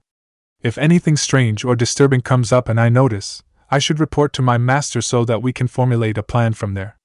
Until then, the club is effectively taking a wait-and-see approach on the girl. IC-senpai replies by saying that he wishes me luck and that he'll come and help immediately if I call him. If I remember right, he's going on a training trip for the weekend. Today would have been the last I see of him for the next few days. I thank him for being considerate and ended our conversation there. After a few minutes of walking, I receive a similar text message from Kiba-kun. Like IC-senpai, he was offering me help for today even though he's crowded with customers of his own. I thank him but reject his kind offer. The same situations repeat itself with Gasper, and while I appreciate his offer, I can't see how a conversation between me, a meek, girly version of IC-senpai, and a cardboard box would work. Again I reject the offer of help. Before I knew it, I was walking my way up to Ryudo Seiko's mansion. From the distance, I can see the silver hair of Ryudo Seiko's self-appointed maid, Uzumaki Matsuri. She was standing by the mansion gates with the entrance slightly gapped. Did Ryudo Seiko send her out to greet me? That feels a bit much, honestly. Hello, Kaneko-chan. I saw that you were coming and have come to greet you. Please come in. Seiko-sama is waiting in her room. When I walked up to the mansion, I was greeted by the soothing smile of Ryudo Seiko's beloved senior. She leads me through the gates, takes my bag at the entrance, and guides me to the halls of the mansion to reach the familiar door of Ryudo Seiko's room. Ryudo Seiko's maid opens the door for me and I enter the room to see the prim and proper face of my newest client. She was sitting on her knees with her back straight and her hair done in a bun. When I step into the room, she bows lowly to me while pushing her hands outward to the ground. Welcome, Kaneko-san. I thank you for your graciousness in visiting me today upon my request. After she says this, she slowly returns to her sitting position. The whole act took only a few seconds, but it was succinctly odd. The deep bow that she just did was polite and gracious. It was both delicate and firm. It was not a complex action, but it held both the manner and courtesy of a host. It is not at all something one would expect to see from a high school girl. If not for the nervous smile on her face and the way that her eyes are not so subtly glancing at the person behind me, I would not have understood what is happening. Since I noticed, I can see what's happening. Ryudo Seiko was putting on an act. Thanks for having me. To follow along, I give a slight standing bow and continue to walk into the room. As I take a seat on one of the cushions laid out for me, I see from my peripheral the sight of Uzumaki Matsuri giving Ryudo Seiko an encouraging thumbs up. She was mouthing something that seems suspiciously like encouraging words. I keep my head still but move my eyes between the two as Uzumaki Matsuri leaves the room to get snacks for us. Once the silver-haired maid closes the door to the room, I give Ryudo Seiko a questioning look. Yeah. Matsuri-senpai suggested that I get some practice whenever I can. She catches the drift of my unasked question and answers with a slight blush. She stands up and shuffles to her bed. Under the pillow, she pulls out a sheaf of paper which she timidly hands to me. It had, "Practices to become a better actor," written on the first page. Unexpected. I flip through a few pages and see a lot of handwritten notes and doodle pictures of a cartoonish girl doing various poses. Obviously, the stack of paper notes was written by Uzumaki Matsuri for the benefit of Ryudo Seiko, but what's with the doodle? On the third page, where Uzumaki Matsuri is noting the benefit of method acting, the doodle figure is drawn in various lecturing poses. However, on the 3 pages after that, the doodle is doing a well-drawn sequence of breakdances. Then, on the final few pages, the doodle is doing some lecturing poses again, but it has casts on its limbs. Rather than paying attention to the handwritten notes carefully written by the girl, I'm more concerned about her doodles. How unexpected. Why yes. Matsuri-senpai's notes are unexpectedly critical. I was practicing roleplay earlier. I look up from the notes when I hear Ryudo Seiko peter off with her words. As she gets to role-playing, her face becomes beet red and her eyes are shiftily looking away from me. It must be embarrassing to admit something like that. You're close. From what I saw yesterday, I had thought that Ryudo Seiko was the type to admire someone from a distance, while Uzumaki Matsuri was one to politely be friendly to her boss daughter by offering her acting advice. From this new interaction, I can guess that this isn't the case. They're more than just polite acquaintances. Maybe mentor and disciple? No, that's not quite right. Senpai and junior is the best fit, I guess. Why yes. Though it's been a short time, Matsuri-senpai has been really kind. As she's very dependable. I can't help but be drawn in by her. I look closely at her lightly blushing face and see it overlap with Ayase-senpai's dependable visage. These two people, Ryudo Seiko and Ayase-senpai, are so very different, but some things about them are similar. I can't put a finger on it, but they are very alike. Pardon my intrusion, Seiko-sama, Kaneko-san, I have brought snacks.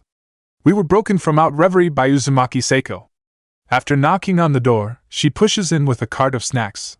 From small plates of cake to cookies and fruits, the cart was stacked with goodies that made me gulp unconsciously. I get up from my seat to move out of her way and was led to the room's only bed by Ryudo Seiko. I quizzically give her a questioning look, which she answers simply by pointing a finger at Uzumaki Matsuri's direction. I watch the maid for a few seconds before understanding.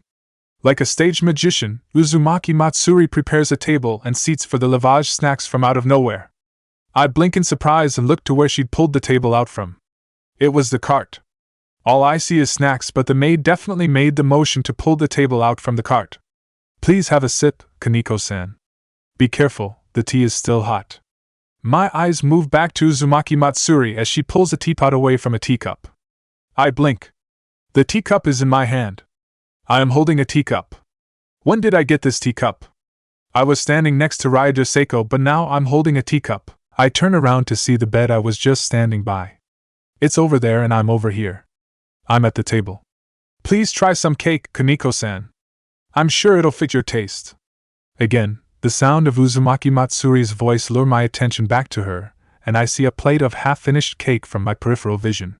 I stare at the cake. Uzumaki Matsuri just served me a full slice of cake, but it's already half-finished. Where did MPH? I chew down a mouthful of a delicious treat. My eyes widen and my brain explodes in joy as I process what I just ate. What is this? This mellow and flavorful sweetness, this fusion of spiciness, bitterness, and butteriness, where did it all come from? I gulp down the impossible flavor and fall back into the seat. My gaze falls on Uzumaki Matsuri to see her refill my cup of tea. No, wait. Refilling my cup of tea? Why would the slight taste of bitterness? It was from the tea. I will go get some more fresh tea. Please excuse me for a moment. As the silver-haired maid leaves the room, I stare at where she stood in wonder. When did I sit down? When did I eat the cake? When did I drink the tea? The answer to all of this, logically, is just now. Uzumaki Matsuri prepared the seats for me and Ryudo Seiko. We sat down at her behest. She served us cake and tea. We ate and drank at her behest. My eyes move to the clock. I see that 35 minutes have passed since I've come to this mansion. Where did the time go? Even accounting for the time it took to get to this room and the time passed during my conversation with Ryudo Seiko, 15 minutes shouldn't have passed. Time flies when you're enjoying yourself. I turn my attention to Ryudo Seiko as she talks out loud. The girl was sipping her cup of tea with a half-finished plate of cake in front of her. Matsuri-senpai is scarily good at serving people. Even now, I still fall for her momentum if I'm not careful. For a moment, I saw a person who was not either Ayase-senpai's doppelganger or the meek girl I'd become accustomed to. Instead, I see a dependable girl who weathered that session just now without slumping down in blissfulness. Your senpai is good. I know. That's why I've made a deal with the devil to get her attention. Right, the contract with me. That was why I was here. I struggled to get up in my seat, and when I finally managed to do so, Uzumaki Matsuri walks in with a fresh pot of tea and plates of scrumptious-smelling snacks. My stomach growls in anticipation. My mind blanks out again as the silver hair maid moves. I've never feared being satisfied before, until now. Are you okay, Kaneko-chan? I blankly stare up at IC-senpai as he worriedly gazes down on me. I try to move aside to make room for him on the couch, but my body doesn't comply and I instead fall over onto my sides. As I lay on the couch, scenes of Uzumaki Matsuri serving me food flashes within my mind. I groan pitifully. Kaneko-chan? IC-senpai sees me falling over and immediately comes to my side. He's worried about me, I can tell. IC-senpai is nice like that. Even if he's a bit hard-headed and a little perverted, IC-senpai is really nice. The same goes for Kiba-senpai, Akino-senpai, Isa-senpai, Zenobia-senpai, and my master. Senpais are really nice. Hooray for senpais all over the world. Eh? Kaneko-chan, what are you talking about? What did the other me do to you? She's strong and rigid. Rigid? For some reason or another, this leaks out of my mouth. Well, it's my true thought, but even I can tell that it came out wrong. When I said rigid, I was complimenting her unyielding tenacity against the onslaught that is Uzumaki Matsuri's maid service. My knees were weakened after the first round, but that meek girl who I thought of only as Ayase-senpai's doppelganger was able to withstand the potent assaults with a dignified spirit. Unlike me, who became the pile of goo that I am right now, Ryado Seiko was able to walk me all the way to the train station without a hint of languidness. She took all of Uzumaki Matsuri's service head-on like I did, but only she was able to walk out with a straight back. I underestimated that seemingly meek girl. She wasn't a wallflower. She was greater than that. She's like a wildcat. Seemingly weak, but she's surprisingly strong. The maid was amazing too, so vigorous. I mumble this and yawn as my full stomach makes me sleepy. I originally came here to make a report to my master about my successful contract with Ryado Seiko, but she and Akino-senpai left to go grocery shopping with Ayase-senpai's mother. Now, as I wait for her return, I am left with the choice of struggling to stay awake or falling asleep on this fluffy and cozy couch in this nice and toasty room. I am quickly losing the battle of temptation as the soothing sound of panic coming from IC-senpai calls out in the background. Wildcat? Vigorous? Other me, what did you do to Kaneko-chan? Hang on, Kaneko-chan. I'll go get Isa so that we can heal you. I'm not injured or anything, IC-senpai. He left. The room's quiet now. It's so cozy. The couch is nice. IC-senpai is nice. Uzumaki Matsuri and Ryado Seiko are nice. Their snacks are delicious. My stomach feels nice. It's so full right now. I want to sleep. I'll just shut my eyes for just a bit, and wake up when my master returns. That sounds nice. The contract that was set up with Ryado Seiko is one where I will help her with her acting job. Whether it is to encourage her or to help her improve is up to my interpretation. The main point is that my job is to make her look good enough at her job to get a compliment from her senpai. Again, because the silver-hair girl is so earnest, a genuine compliment is also up to interpretation as well. Since having me around the set for no particular reason is weird, Ryado Seiko got me a job as an actress in the show. This way, I can be with her more often to provide my support. Conveniently, the job of the second main character was open for me to take. As it turns out, even though they're so close to the filming of the show, not all of their casts are there yet. The position I nabbed had originally belonged to another person who backed off at the last minute. This had apparently happened with many other cast members as well. The payment that I'm getting for the acting job accounts as payment for the contract, and any extra revenue I get from the job will be forwarded to me as something extra or another. Honestly, most of the money talk that came for the job went over my head. I was given a stack of paper to read over and sign. I was allowed time to take the contract home to contemplate. If I agreed to the terms, I will need to return with the signed paper, and then filming can begin. The gist of it, from what I got, was that there was a lot of pressure on the filming staffs and the actors, and that the whole show, from planning to directing, was not organized very well. The only thing holding the show together is apparently a big wad of money. My master read over the paperwork with Akino-senpai when they both returned from their shopping trip, and, judging by the slight widening of their eyes, the money being offered for the job really was a big wad of money. It takes a lot to surprise the heiress of a financial powerhouse like my master. As far as I was concerned, I now have a high-priority job for the next few weeks. As such, I made sure to message Ryudo Seiko for my new work schedule after everything was signed. Since it was too late to go to her house again, I confirmed my acceptance of the job over text message. She responded promptly with cheery words and a lot of emoticons before she sends over a file that is the film shooting schedule. As it happens, there was one plan for the next day. I worry about how much work they're going to get done when there's still cast members missing. Episode 1, Scene 1. Dirty Ramen, have you come to terrorize the innocent people of Japan with your evil ways? No, I've come to buy groceries. Groceries? All I can see is a pea-pool of atrocities. Hey now, just because you don't like instant ramen doesn't mean others have to not like it as well. Enough cheap talk. I'll end your life here.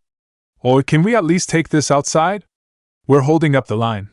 Holding a bulky phone in her hand, Ryudo Seiko does a complicated motion and is transformed into her stage costume.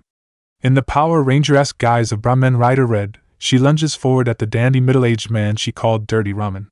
The man shakes his head and ducks away from her wild right hook. Throwing his basket of groceries away, he takes on a fighting stance that looks like something copied straight from some cheesy Chinese kung fu movie and engages with Ryudo Seiko. Offstage, I take glances between the choreographed fight scene and the script. I read a few pages ahead and then turn a few pages back. Glimpsing over Ryudo Seiko's lines once again makes me question whether the girl was supposed to be the hero or the villain. Did I trash?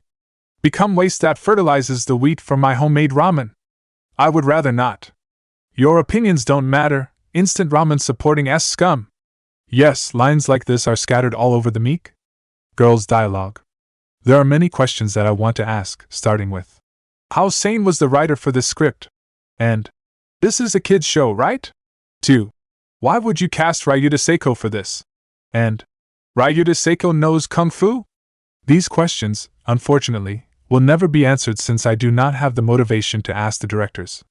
Perhaps Ryudo Seiko can tell me more when she is finished wreaking havoc in front of the camera. I look back up and appreciate the scene before me. While the stage set is impressive, the amount of damage that Ryudo Seiko is making is more impressive. With a wild swing of her arm, she sends an entire grocery store shelf flying. With a careless kick of her leg, she destroys the conveyor belt that stood in her way. Though I know that the whole thing is faked with stage props, it looked very realistic. There are no noticeable differences between what is prop and what is real. The shelf that was broken into pieces after being thrown off-screen from Ryudo Seiko's punch is made out of wood. The conveyor belt that was crushed was made out of plastic and metal. I question the cost-effectiveness of making props this realistic-looking but admit that it does make for a blood-pumping scene. There's doubtlessly no need to add any CG or whatever to this scene if it already looks like this. Take this. Zero care for collateral damage punch. Rather than fighting me, aren't you just destroying everything here instead? I'll break you, and everything you've ever loved, including this store that sells instant ramen. A voiceover, however, would probably be needed.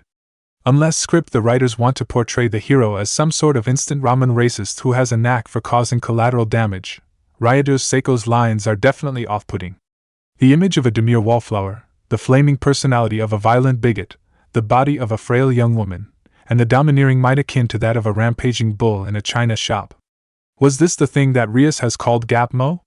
Certainly, something like that would attract certain types of people, but children though?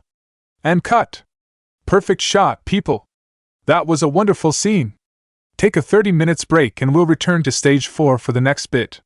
As Ryudo Seiko lands a punch that sends Dirty Ramen flashily flying out the market's door, the director, a mangy blonde man, shouts through his microphone from his high seat. The cameraman and every cast character on screen froze in place for a moment before letting themselves go. The extras, the customers, who were running in panic from Ryudo Seiko's widespread destruction, all began to move off stage. Some were chatting to each other, a few others were making preparations and started to look at their scripts. The middle-aged man who played Dirty Ramen walks out from behind the stage and beelines his way to the coffee machine. Ryudo Seiko went to talk to the director. With nothing better to do, I put down my script and head over to where Ryudo Seiko is. I see that they're getting into a heated conversation. The mangy director is rubbing the back of his head while he's holding the script. His face is scrunched up with contemplation. Ryudo Seiko is talking about something as she points to various spots on the script in the blonde's hand. She's halfway out of her costume, bearing her torso piece, and she has her hair tied in a ponytail. She wasn't wearing her glasses either. Does she have contact lenses on when she's acting? As I get closer, I begin to hear inklings of their conversation. Are these lines right? They feel off somehow. No, rather, every one of these lines is very wrong, aren't they? Don't worry. I wrote these lines after watching a bunch of popular American films. This kind of dialogue is what attracts the audience. Eh? Really? These lines don't feel right, especially when it's for a kids' show. Like this line here. What's wrong with? Dead or alive, I will end your instant ramen eating way. Or rather, shouldn't I just kill you now? It gives that one-liner feeling. That's a problem. All of my dialogues are one-liners. It's not memorable if it's something I'm always doing. Ah, you're right. One-liners are supposed to be saved for special occasions.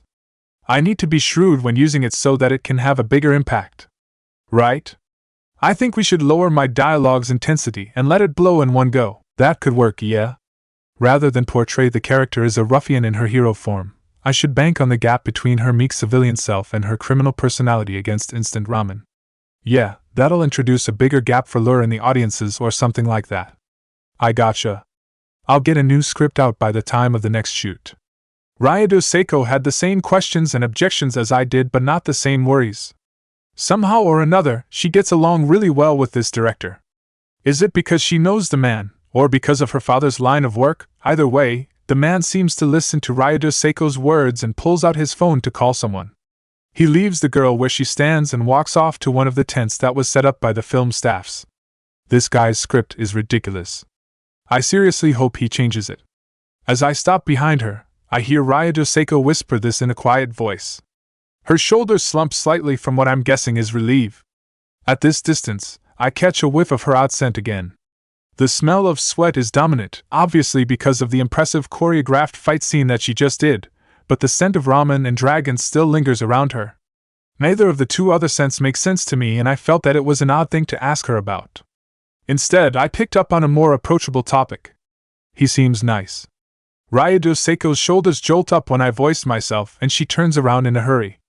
Keikaniko-chan? I raise my eyebrow at the way she said my name. Besides the obvious change from san to chan, she also sounded surprised? No, it wasn't the emotion of surprise, but it was similar. I can't point a finger on it. The girl fidgets at her costume and produces her glasses from one of the open spaces in the folds. She puts the glasses on in a hurry while squirming around. I noticed that she was avoiding eye contact with me. Bemusedly, I look at her as she looks around her. After a few seconds of confirming that nobody's in hearing distance, she slowly looks back at me. Why yes, Director Naruto is a very person. There was a nervous smile on her face. She's nervous about something. If I'd had to guess, it's about that comment that she just whispered aloud to herself. One is most honest when they're talking to themselves, after all, and certainly, that's not something you'd want your superior to know that you're saying. Well, I'm here to help Ryado Seiko anyway, so it's not like I am going to tattle on her. Naruto? Instead, I'll distract her. It's one thing to say that I didn't hear anything versus showing that I heard nothing of importance, or at least, acting like so. Ah, why yes. He's that blonde M-man who was here a moment ago. He's the one in charge of scripting and directing. I nod in understanding. So that guy is the head honcho for this show. No wonder she's nervous. Good job. The last scene. I stuttered a lot, didn't I? Only a little. As I complimented her on a job well done, especially with the choreography, Ryado Seiko self-deprecatingly talks about her lines instead. Well, it's true that she really did only manage one straight line without stuttering at the end, but I honestly wouldn't say she did a bad job. Rather, the one who did a bad job is that director with the head full of American action movies. I don't think anyone will be able to say all of those lines correctly without doubting their life choices. Thanks for reassuring me, Kaneko-san. I quirked my eyebrow again. So she changed it back to san again? Don't worry, I think I'm getting the hang of this. And next time, I won't stutter a single line. Ryado Seiko puffs up her chest and loudly proclaims this. From across the yard, the man who played dirty instant ramen yells back. Do your best, Seiko-chan, which causes the girl to blush heavily. She rushes off to use the bathroom before the filming start for the next scene. I'm left on my own to wander about. I decide to go to the snack bar that was laid out for the filming personnel. Some of the dishes were apparently made by Uzumaki Matsuri. I can't wait to try them. Episode 1, Scene 2 Boom. Is that all you have, little girl? After I'm done with you, you'll be nothing but a panting mess, begging for my dirty instant ramen. Shut up, old man. There are children around. Old? Old? Old. I'll have you choke on this old man's dirty instant ramen, girl. As the fight takes to the street from the market store, the new lines of dialogues from the rewritten script leaves me with more questions. There are many questions that I want to ask, starting with, how sane was the writer for this script? And, this is a kid's show, right? 2. Why would you cast that middle-aged man for this? And, how does that middle-aged man know so much kung fu? Somehow, I felt like nothing changed. I begin to reconsider the bounds of my contract as my first scene for the day draws ever closer. Without much time left, I put on the visor that is a part of my costume and run into the scene. An effect explosion blows up a lot of dust, allowing me to get into my place in front of an injured and kneeling Ryado Seiko. As the dust is wafted away by a gust of wind, my costumed figure is shown in what I can only guess is a gallant display. Did you stop my attack? Who are you? Uzumaki Ramenian. No, it couldn't be, the Uzumaki Ramenian of XXX Street on the corner of XXX whose phone number is XXXXXXXXX and is open for business at the convenient hours of 6 a.m. to 8 p.m.? Yes. Even you shall not stop me from my plans. As the middle-aged man jumps at me with a flurry of kung fu flips, punches and kicks, I internally add another few questions to my list of things I'd like to ask the director. Ranging from, why does this sound like a ramen store advertisement? To, why am I actually fighting this guy without having been prepared or even warned? There are many things I'd like to ask that director Naruto, who's maniacally smiling from his director's seat. Boom! Also, what's with these explosions smelling like ramen? I know that you love details and everything but scent as well. I have so many questions. And cut. And scene. Good work today, people. This is amazing. Calling for the end of the last shot of the day, the director boisterously cheers at the staffs and production crew. Everyone seems to be used to the mangy man's loud voice because they were all doing their own tasks. Nobody seems to listen as the blonde director yells a bunch of things that summarizes up to, good job today, crew. I'll see you guys tomorrow. Why he has to be so loud about it is beyond me, but no one seems to be bothered by the volume. Good job today, Keikaniko-san. Ryado Seiko's voice speaks up from behind me and I turn around to see her standing a few feet away with her arm outstretched towards me. I look down to see a can of soda in both her hand, one for herself and one being offered to me. I take the can and pop open the top. Swinging my head back, I take a long-winded sip. By the time I let go to take a breath, the can was halfway done. My body shivers at the sudden intake of carbonation and refreshing coolness. I let out a satisfied groan. Thank you? And no problem. I know how hard some of the choreography stunts are to pull off. It takes a lot of energy. I groan when she mentions the choreography that I was unannouncedly supposed to do. Some of it was less a staged fight and more a cage fight. If I didn't know that the man who was playing dirty instant ramen was acting, I would have thought that he was out to hurt me and Ryado Seiko. Every one of his punches, kicks, knees and elbow blows were thrown at us with harsh savageness, but the moment they landed, I felt nothing but a gentle push. My instincts always get in the way and make me think that I'm about to get hurt when nothing is actually happening. After a few rounds of this, the whole thing became very tiring. It wasn't physical fatigue that got to me but the mental one. For some reason, that man is scary. I can't feel safe around him even though I know, logically, that nothing bad is going to happen. The script changed. I shake my head away from thinking about the man and pick out another topic. The idea of discussion comes when I take a glimpse of the new script hanging out of Ryado Seiko's back pocket. Yeah? And Naruto-san changed script so that I can act easier. I quirk an eyebrow at the change in her name calling again. Between director Naruto and Naruto-san, one feels more natural coming out of her mouth. He's fast. I take out my copy of the new script and read through it. It's only the script for episode 1, but it was written and edited in the span of fewer than 30 minutes. No scenes changed and the action shots are all the same, but the dialogue all took a dramatic turn. The brash and abusive Brahman writer Red is now normalized as a sensible girl in a strange setting. The logical but exasperated dirty instant ramen had his insanity switch turned up to 11. The taciturn Ramenian now has even fewer lines, and most of them are able to be said in less than 3 words. In short, though nothing has visually changed, the whole dynamics of all of Episode 1's lead characters have. To have written a new script like this with the time he was given is honestly incredible. Even I, who knows next to nothing about script writing, can see that this is a great feat. Why yeah. Some of it was from an old script. There was a nostalgic smile on her face when she says this. She's not looking at me but the open script in my hand. There's probably a history somewhere in here. Yup, a lot of the lines were from my original script of ramen days. I perk up when I hear the voice speak to me. I turn around and see director Naruto towering over me. He is looking at the script in my hand as well. He points at a line between the dialogue of Brahmin Rider Red and Dirty Instant Ramen. Like this one that leads to the fight. Originally, we were supposed to blow Seiko-chan up. We had to scrap the idea because explosions that are meant to cause bodily harm is no good. Of course it's no good. What do you mean, of course, explosions are awesome? Not when I'm experiencing it. It's more like torture. I look on in curiosity at the relationship between the two.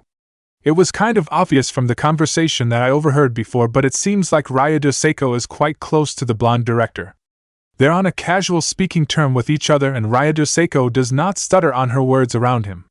Art is a bang and so are explosions. There's no torture when you're being awesome. Why don't I blow you up and we'll see? Oh yeah? Let's. Grumbly as the two's argument becomes more and more heated, with each person defiantly defending their stand on whether or not having explosions is a good idea, a third person steps into the fray. Well, rather than a person, it's more of a thing. As director Naruto take a pose to make a doubtlessly loud speech about explosions, my stomach growls. The blonde and brunette both stop in their track as my stomach begins to make some very questionable sounds. The two stares in my direction with inquisitive gazes and I feel my cheeks heat up. Despite having had a proper lunch and breakfast, the action scenes earlier took a lot of energy out of me. Even with the snacks I took from the snack bar wasn't enough to stave me over. The lingering scent of ramen that was wafting in the air didn't help either. It's getting late, huh? Let's go get some dinner. The blonde director is the first to break the silence by suggesting the obvious answer. Yeah, I'm also feeling a little hungry. Ryudo Seiko agrees with the blonde and pats her stomach tepidly to show just how hungry she is. To those two's mindful answers, I could do nothing but hang my head down and cover my face with my bangs. Even then, I still feel my ears glowing red with embarrassment. Chapter 14. So how's your new contractor, Kaneko-chan? Nice. That's so? That's good to know. If you have any problem, just let me know and I'll come help as quick as I can. NNN. Training? I'm on break right now. Azazel-sensei left a bit ago and gave me a self-training manual. I'm working on some magical power development exercises that he wrote down for me. Good? Only a bit. I'm having some trouble that I'll ask Azazel-sensei about when he gets back. NNN, good luck. Yeah, thanks, Kaneko-chan. I'll be getting back to training now. Good luck with your new client. Good night, IC-senpai. Yeah. IC-senpai hangs up the call from his side, leaving me with the dull echoing tone of an unconnected line. I hang up the call once I've confirmed that IC-senpai hanged up. Just as I was about to put my phone away on my nightstand, I receive another notification from my phone. Instead of a call like with IC-senpai, it was a text message. I open my phone again to check and see that it was Ryudo Seiko, my newest client. Good evening, Kaneko-san, are you free for the next 2 days? I read the message and consider it through. She's asking me if I was free, so she obviously wants something that requires me to be free. Did she want to meet up? Now that episode 1 was fully filmed, we were free from work for a week or so. I'm guessing that Ryudo Seiko wants to work with me more on her wish. What am I even supposed to help her with, actually? So far, I've only been a coworker with her. I haven't actually done much, have I? Whatever that case, I guess I can say that I'm free. I'm really not, technically, since Ryudo Seiko is my work. I'm free. Do you need me for something? I typed the seemingly helpful response to get an answer from her for my unasked questions. What am I supposed to do with you, Ryudo Seiko? Naruto-san and Dirterg-san are holding a training camp this weekend. They've invited me and Matsuri-senpai.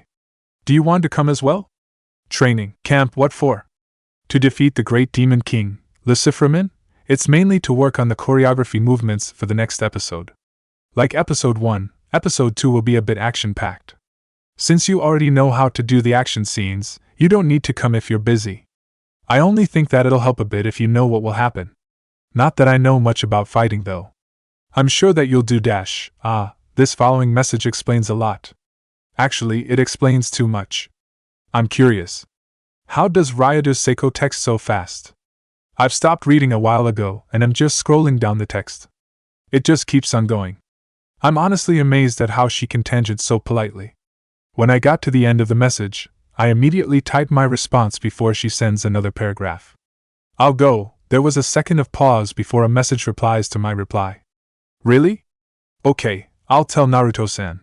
Please meet at my house at 8 o'clock tomorrow. Don't worry about luggage, I'll have something prepared for you. Thank you for agreeing, Kaneko-san. I'll see you tomorrow. Have a good night. Good night. Though she kept it questionably polite, I can see that she's excited about me coming. She said we were going to have the training camp for the weekend, but she also told me to not bring any luggage. Am I supposed to not bring anything? Maybe that only extends to clothing. Just in case, maybe I should bring some snacks. I get out of bed to find my luggage bag and prepare for tomorrow's trip. Matsuri, go check the flames and how prepared the stocks are. Yes, Naruto-sama. Seiko-kun, you need to allow the rod to move in your hands. Hold it, but let it flow with the river's water. What does that mean, Dirterg-san? Meow. I honestly did not know what I was expecting when I heard training camp. Perhaps I was thinking that it would be hours upon hours of physical training laboriously done under the fervent glare of the sun. Perhaps I had thought that I would be made to tirelessly repeat choreographed sequences of martial arts techniques until it was drilled into my body. Perhaps I had even thought that it would be a second coming off those grueling fight scenes I had to do with the middle-aged man who played dirty instant ramen, Dirterg-san. I think I have a nibble. Oh? Good job, Kaneko-san. Now is the time to reel it in. Be patient, otherwise we might lose the catch. N. Got it. What I wasn't expecting was that it was none of the above. After the short car ride that I, for some reason, can only blurrily recall, we took a small hike up a mountain to a scenic clearing by a stream. From there, Dirterg-san, Ryudo Seiko, and I prepared the camp. Director Naruto and Uzumaki Matsuri brought out some portable stoves, a few cooking pots, some bags of ingredients, and started cooking ramen of all things for lunch. Once the three of us who worked on setting up camp were done, Dirterg-san handed Ryudo Seiko and me 2 fishing poles and gave us an impromptu lesson on fishing. At some point or another, a cat came by and started to lay itself near Dirterg-san, who caught a handful of fishes. The middle-aged gave it an open bag of dried sardine that it has been nibbling on ever since. I'm not sure if that cat is his cat or a stray, but it seemed comfortable with his presence, a fact that I find odd. Good job, Kaneko-san. You're halfway there. Loosen your wrist a bit, you're fighting against the flow of the river. If you struggle with the waves, it will loosen the prey and let it escape. When you're ready to pull it in, flicker your wrist and pull it all in at one go. Be steady so that you don't ruin the fish. Reiterating what Ryudo Seiko said earlier, what does that mean, Dirterg-san? Am I supposed to reel in the fish and be steady about it without holding tightly onto the rod? That seems kind of oxymoronic. Here, let me show you an example. Do it like this. I look over to him when he says this, and I see him barely holding on to his fishing rod with his left hand. The line was taut, showing that he's got a fish hooked on it. With his right hand, he was holding the reel. He was progressively rolling it in. Then, in a blur of action, his wrist blears and fishing rod wobbles. The fish that he had hooked comes flying out of the river, with another fish attached to its tail, and both fishes careen straight into the bucket filled with river water that he has sat by his side. As if to redemonstrate his point, the cat sitting by him swipes 2 dried sardines into the air and catches it in its mouth. See, like that. The middle-aged man smiles complacently and takes a long sip from his Star Stag's coffee cup. I stare at his fishing rod and try to see if there's any magic that was used. Perhaps this guy was some kind of magician who specializes in fishing magic that I've never heard of. Why you can just do it normally, Kaneko-san. Dirterg-san is a bit of a special case. Sitting next to me, Ryudo Seiko mumbles this. I turn over to see that she's also reeling in a fish into her net. With a few tries, she gets the fish into the bucket sitting by her side. She then scoots over to me with her net. Here, I'll help net it for you. Thanks. With the conversation finished, I remember the fish that I had on my line. I begin to concentrate on it again. After a few minutes, I managed to catch the fish with the help of Rayado Seiko. When I heard training camp, I didn't think I'd learn how to fish. Alright. Has everyone finished eating? It's training time. Slamming down his bowl of ramen on the table, Director Naruto loudly exclaims this. I stare up at the blonde with impressed eyes and slurp down the last of my broth. This bowl was my third bowl and sadly it would be my last for today. Even though it was delicious, there's only so much that I can eat. I think I've eaten enough to fill me up for the day. Director Naruto, however, is much more impressive. Not only did he cook the thing from scratch, albeit with help from Uzumaki Matsuri, but he also finished an eye-opening record of 7 bowls. As a lover of junk food, I find that both off-putting and morbidly amazing. Nobody should be able to gouge down so much of the greasy and salty mix, but the blonde casually did it nevertheless. I'll go clean this up while you four start. Thank you, Matsuri-senpai. It was delicious. And delicious. Standing up from her seat on Director Naruto's side, Uzumaki Matsuri starts to clean up the mess that was made from us eating lunch. From next to me, Rayado Seiko thanks the girl and helps her stack the dishes. Within a few seconds, the silver-haired girl managed to balance the stacks of plates and cups on her hands and clear the table. She takes it to the camp area to clean. What should we teach these two first? Obviously, it has to be the annihilating fist, the felling of a kingdom from the heavens technique. If they can master that, we can skimp on editing cost and our production values are gonna skyrocket. This also means that our production values are going to plummet as well since they'll destroy everything in one scene. What we should be teaching them is the graceful swan gliding over the wind technique. It has flamboyant movements, but it is also graceful at its core. It's perfect for filming with. Isn't that an assassination technique? And annihilating fist, the felling of a kingdom from the heavens. Isn't? It's martial arts. It's a practice, not a tool for killing. Aren't all martial arts just a practice to kill someone faster? You're the type to hand people guns so that they can defend themselves, aren't you? I would, but bringing guns into the equation wouldn't make this a kid-friendly show anymore. How about we just split it half-half? You teach one yours and I'll teach one mine. Sounds like a compromise. By the time I turned back to Director Naruto and Dirturg-sen, they made a compromise about Rayado Seiko and I without us knowing. They each plop a book onto the table and intently stare at us. Alright, take a pick, you two. Director Naruto waves his hand over the 2 books laid out on the table. One is worn out and had a hard cover made from some sort of leather. The other is the definition of the word ancient. And it looks like it could break apart from a touch. I'll take this one then. Gingerly, Rayado Seiko takes her pick and chooses Director Naruto's ancient tome. It slightly intrigues me that she would go for the flamboyant-sounding one rather than the other. I'm curious about her reasoning, but I didn't ask her aloud.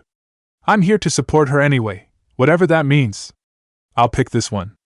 Going with my client's wish, I pick up the other book. The cover strangely feels slick in my hand. I look up to the man who offered this book to see him looking back at me. He has a mysterious smile on his face. For some reason, I felt a chill run down my back.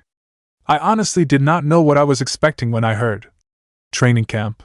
Apparently, learning how to assassinate someone was on the schedule. Here is a good spot, wouldn't you say, Kaneko-san? Dirturg-san led me to an open field between the trees of the mountain. It was a bit of a hike to get here from our camping spot, but it's a scenic location. The sun is shining brightly overhead, the light wind is breezily brushing through the surrounding foliage, and I have no idea why this spot is an example of a good spot to learn Dirturg-san's assassination technique. Yes, it's a very good spot. The chi circulation here is harmonious. Spots like these would have been called holy grounds in the past. Altars and shrines would have been erected here for worship and praise the higher deities if it was ever discovered. Again, I give a non-committed hum and look around. I don't see how this spot is anything of what the middle-aged man just described. All I can see is a scenic view. Then again, I never studied chi, so I wouldn't know anything about it. More importantly, why am I about to be taught an assassination technique in a spot like this? At locations like this, when natural energy is bountiful, You can absorb it into your body to supplement for what you lack. It is areas like these that are ideal to train in. Okay? I'm kinda getting it, I guess? I'm not entirely sure what he actually means by that, but I guess that gist of what he's saying is that having a good environment helps people train better. Maybe it's like how some people study better in quiet places. Nevertheless, I nod to his obscure explanation, and he continues to smirk at me like there's a joke I'm missing. Am I being too vague? Perhaps it's better to show you a demonstration. Dirterg-san takes a few steps away from me and enters the center of the clearing. He sets his coffee cup at his feet and stands stock still with his back straight. Slowly and methodically, he breathes in and out. After he does this for around a minute, he begins to speak to me again, all while still doing the breathing exercise. Right now, you can only see me standing here, doing basically nothing.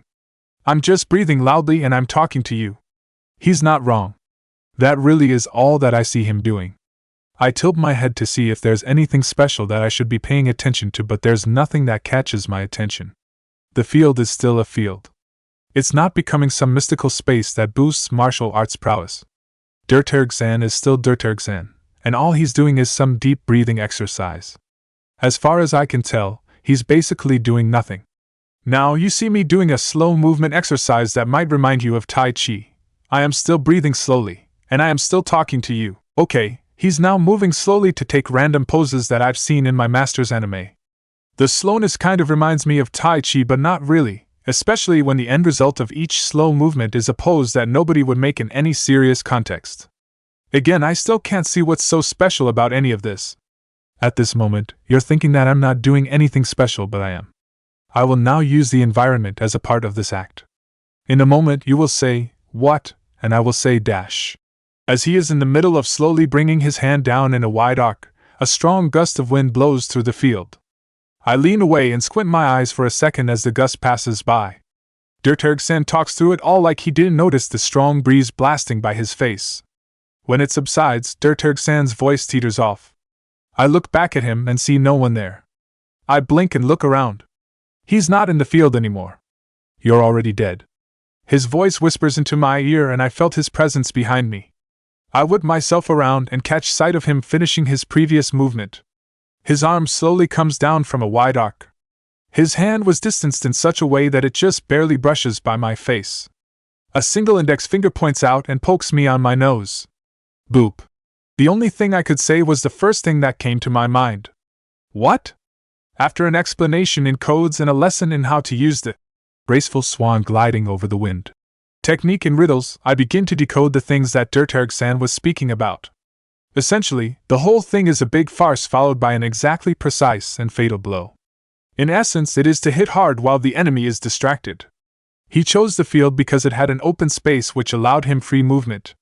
He did his parody of Tai Chi to pull my focus onto his slow movements. He was talking the whole time to draw my attention to the spot that he was at. Then, when the gust of wind came to distract me, all he had to do was silently run up to and hide behind my back. From there, the rest can be logically deduced. I make it sound like a petty technique, but in truth, it is really impressive.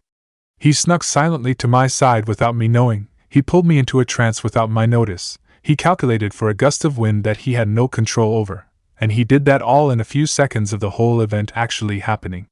Honestly, that's so impressive that I thought he used magic to do it. Obviously, he didn't, or so my senjutsu augmented senses are telling me, which is why it is so impressive. And that's all from the book that you should learn about. The rest of it goes into fairly gory details about how to debilitate your enemies. The science behind it is fascinating, but it's not something I think a delicate high school girl would be interested in.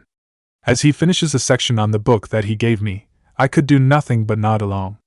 As a whole, the book was an instructive text which goes into great details about many different fields, like anatomy, physics, and martial arts, and combines them all into a compact procedure that is called the graceful swan gliding over the wind technique.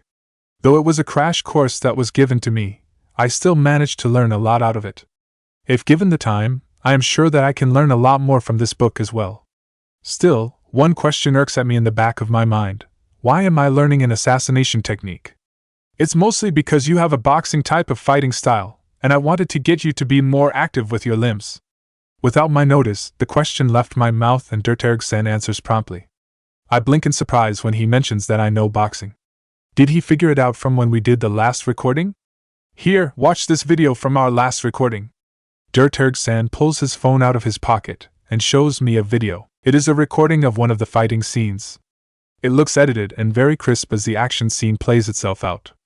I actually marveled at the thought that this was the result of something that was done barely 2 days ago. Still, beyond being amazed, I watched the video carefully. From what is shown, the whole thing wasn't as one-sided as I remembered it being. I remember very vividly that the whole thing was just one long, drawn-out bout of me flinching, punching and getting pushed about. Less of the second one and more of the other 3, actually. The times I did throw a punch, with or without me remembering to hold back, I was met with more shoving. Apparently, most of that was in my head. The video Dirturg-san allowed me to see shows another story altogether. In the video, the one to get thrown around the most was Dirturg-san, followed closely by Ryudo Seiko. If anything, I barely budged at all from my spot, and only moved a small radius during the whole fight. I was the steady constant that the fight revolved around, whereas Dirturg-san and Ryudo Seiko were the busy bees moving about my circle. In other words, I was not dynamic. Did you see what was happening, Kaneko-san? As the fight scene ends in a glorious explosion, one that I distinctly remembered smelling of ramen, the video comes to an end. Dirturg-san asks me if I see what he means by his previous statement about my fighting style. I come to an understanding of what he's saying. My fighting style is just not boisterous enough in the fight scene that needs me to be flashy. I need to train to be flashy? Thinking back, the 2 options that she was given both gave off an incredibly flashy vibe. Was this their way of subtly hinting that I need to up my game? I pout a bit at the thought. Not so much as training, but a bit of practice that wouldn't hurt. The middle-aged man takes a long sip of his coffee cup, one that he inconspicuously pulled out of nowhere, and puts away his phone. He turns around and returns to his spot in the middle of the clearing. There, he takes a pose. He smiles lightly at her and speaks in a sedated tone. So, let's practice. I look at the posturing man and step forward. For some reason or another, I'm getting a martial arts lesson from a strange middle-aged man in the middle of the woods. I didn't expect this to be my weekend, that's for sure. A fist flies towards my face and a pair of feet steps into my range. I bring up my arm to block the fist before being forced to step back. Rather than stand my ground, I fully ride the momentum and flip backward. Completely forgetting about balance, my flip focused on strength and I did a flashy cartwheel backward in the air. I felt the tip of my toes grazed by something. From the edge of my vision, I see a caped body fly dramatically in the air. I do 2 more flips before I land in a crouch. My eyes lock on to the flying body as it crashes into a building and breaks through the windows. A red blur speed inwards a second later.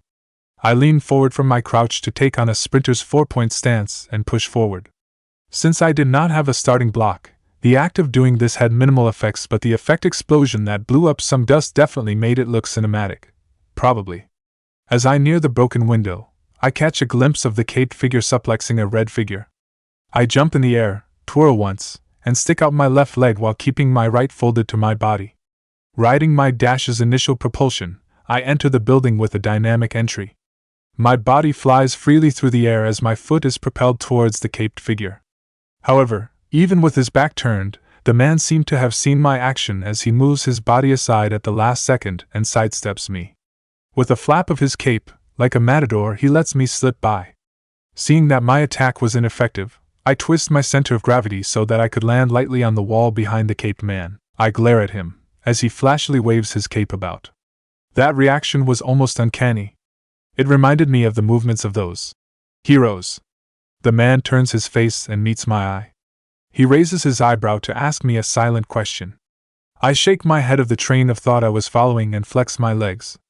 Bouncing off of the wall, I relaunch myself headfirst into the man's body with a flying tackle. The man fully turns his body to me and opens his arm widely as if to receive my charge. Before we could make contact, however, the fallen red figure that was laying on the floor gets up and puts the caped man in an armbar. The man widens his eye and struggles in the red figure's grasp, but to no avail. A moment later, I reached them in a big tackle and blew up in a fiery, flaming explosion. And cut! This second episode is turning out way better than the first. Good job, Kaneko-chan. Weekend training camp was worth it after all. HNNN. Sitting at a circular dining table, Director Naruto compliments me between mouthfuls of ramen bowls. Yes, ramen bowls. Somehow or another, the blond man managed to finish off 2 bowls in between those 3 sentences. I would normally exclaim my surprise in a word or two, but I'm no better. At this dining table, besides his collecting stacks of ramen bowls, lies a ramen bowl tower of my own making. Though I'm not eating at the same pace as him, I am definitely eating more than I should. Slow down, you two. Why, you might chalk eye if you eat that fast. Though I'm doubtful in Director Naruto's case, I can at least say that I'm chewing properly. You shouldn't worry so much, Ryota Seiko. I wouldn't chock and waste delicious food. Have some tea, Kaneko-san. Uzumaki Matsuri walks by and refills my cup of tea. Perhaps it's because she must divide her attention between 4 people, but her maidly, time-dilating powers have lessened in intensity. As of the moment we've started eating, I have seen her flit around the table, casually taking care of everyone's needs, at a normal person's speed. Matsuri-kun, won't you get me a refill on my coffee? Get me another curry ramen while you're at it. Of course, Dirturg-san, Naruto-sama. I'll bring it out right away. Miwa. Of course, I'll get something sweet for you too, Nico-san. Even though she hasn't taken a single bite of food at all, she doesn't say anything about it, and continues to serve us. Since dinner began, she's only been running back and forth between the kitchen and the table to serve Ryota Seiko, Director Naruto, Dirturg-san, Dirturg-san's cat and I. Come to think of it, I don't think I've seen her eat at all, even for lunch. She's only ever been on the helping end since shooting began at 10 o'clock today. Not eating? As she begins to clear the mountain of bowls that's been stacked up mostly by me and Director Naruto, I asked Uzumaki Matsuri this. She gives me a soft smile and shakes her head. I will eat at a later time, Kaneko-san. I'd much rather see everyone happily eating and serve them instead. That said, do you want extra? We still have more kitsune ramen stock. I look down at my nearly emptied bowl when she asks me this. I drink down my cup of tea as I think about it a little and shake my head. While I feel like I can handle another bowl, I should stop here. I can't remember how many bowls I've eaten already. That is a sign that I should stop. In that case, I'll bring some light dessert for you. She continues to smile gently as she says this and takes up my bowl. With well-controlled motions, she balances the bowl on the exorbitant mountain of dishes she's already got on her hands and then refilled my teacup with fresh tea. The motion was done almost artistically. I can't tell what I should be impressed by, her sense of balance or her arm strength for carrying all of that in one hand. In the end, I applaud her internally for her dedication to her script. In the end, the girl is not a maid by profession, she's an actor. No wonder Ryota Seiko looks up to you. Though I've only seen a fraction of your power, I rank you as high on the maid scale as I do my lord's sister-in-law, Grafia-sama. I blink at the thought. Silver hair, maid clothes, and a separate identity, is that the secret recipe to being an incredible maid? In any case, this is definitely easier to work with than the footages for the first episode. I'm doing almost nothing at all but stitching scenes together to fill out the narrative. Dirturg-san's voice brings me out of my pondering. I look over to him to see that he's tapping away at something on his laptop's keyboard. He's been doing just that since we've all sat down at this dining table for dinner. He hasn't eaten anything at all, and has only taken sips of coffee periodically. I was wondering what he was doing on it, and now I've got an answer. He was editing the footages from today's shoot. I don't have a clue as to what editing entails, but doesn't it involve more work than one person's worth? At least, doesn't it involve more people in the process? Done. I'm basically finished with the finalized fighting scene for the episode. It's pretty good overall, so I don't think we'll need to touch it up. We're still lacking around 10 minutes to make the full episode though. We'll add in a bit of filler to slot in what we're missing. Don't make it sound so haphazard. Dirturg-san says this as he puts a hand under his chin and flicks his eyes back and forth from one side of the screen to another. Director Naruto picks at his teeth with a toothpick in reply to Dirturg-san's comment, and Ryota Seiko lightly bops the blonde man's head by the dye with her hand. Seeing this, I begin to wonder what kind of relationship the 3 of these people share. While Ryota Seiko's relationship with Uzumaki Matsuri is clear to me, the 4's interaction with each other seems to imply something closer than just coworkers. Friendship can be seen with the way Ryota Seiko interact with Director Naruto, and the blonde director is quite casual with Dirturg-san despite their age difference. To a lesser extent, the same can be said about the middle-aged man to Ryota Seiko and Director Naruto. Uzumaki Matsuri is another factor as well. It feels like there's more to their relationship than what I know, which, admittedly, isn't much. I look over to Ryado Seiko, my current client. She was standing behind Dirturg-san as he is doing something on his laptop. She's looking at the screen in a semi-curious manner. She was the one I made a contract with a few days ago. It hasn't been long at all since we've met each other, so it shouldn't be strange that there are things in her life that I wouldn't know of. Do you want to see the fruits of your labor, Kaneko-chan? Dirturg-san meets my eyes as I was looking at the girl standing behind him and smiles at me. I blink and process the offer. After a moment, I nod and get up from my chair to walk over to him. He scoots his chair sideways and tilts the laptop in my direction. When I look down at the screen, with Ryado Seiko standing next to me with doing the same, Dirturg-san presses a button to play the video clip he has been working on. Dirty Instant Ramen! Red! HNNN! There wasn't any preamble that was pre-recorded. The video starts on the fight scene where Ryado Seiko is charging at Dirturg-san with her fist cocked. I was receiving a punch from the man and retaliated with a kick as I was sent flying. He, in turn, was also sent flying into a building after receiving my kick. Ryado Seiko changes the path of her charge and jumps into the building after him. I follow them a second later. As the fight scene inside the building plays out, I couldn't help but marvel. Though I have first-hand experience of the event, it's another thing to see it play out. Admittedly, it really is different from the first shoot I did. After the weekend in the woods I've spent with Dirturg-san, my instincts have been trained to not flinch at his false hits anymore. Moreover, I've learned the dynamic actions that were showcased in the fight scene. Most of those moves were flamboyant and completely unnecessary, but in sequence, it made for a good showing. Whoa, this looks good. In one of the few times I hear her talk without stuttering, Ryado Seiko mutters this to herself. I nod in agreement and flick an eye to her. For a second, all I could see was Ise-senpai's face of wonderment. Then, the image of them stopped overlapping and I see Ryado Seiko's expression of awe.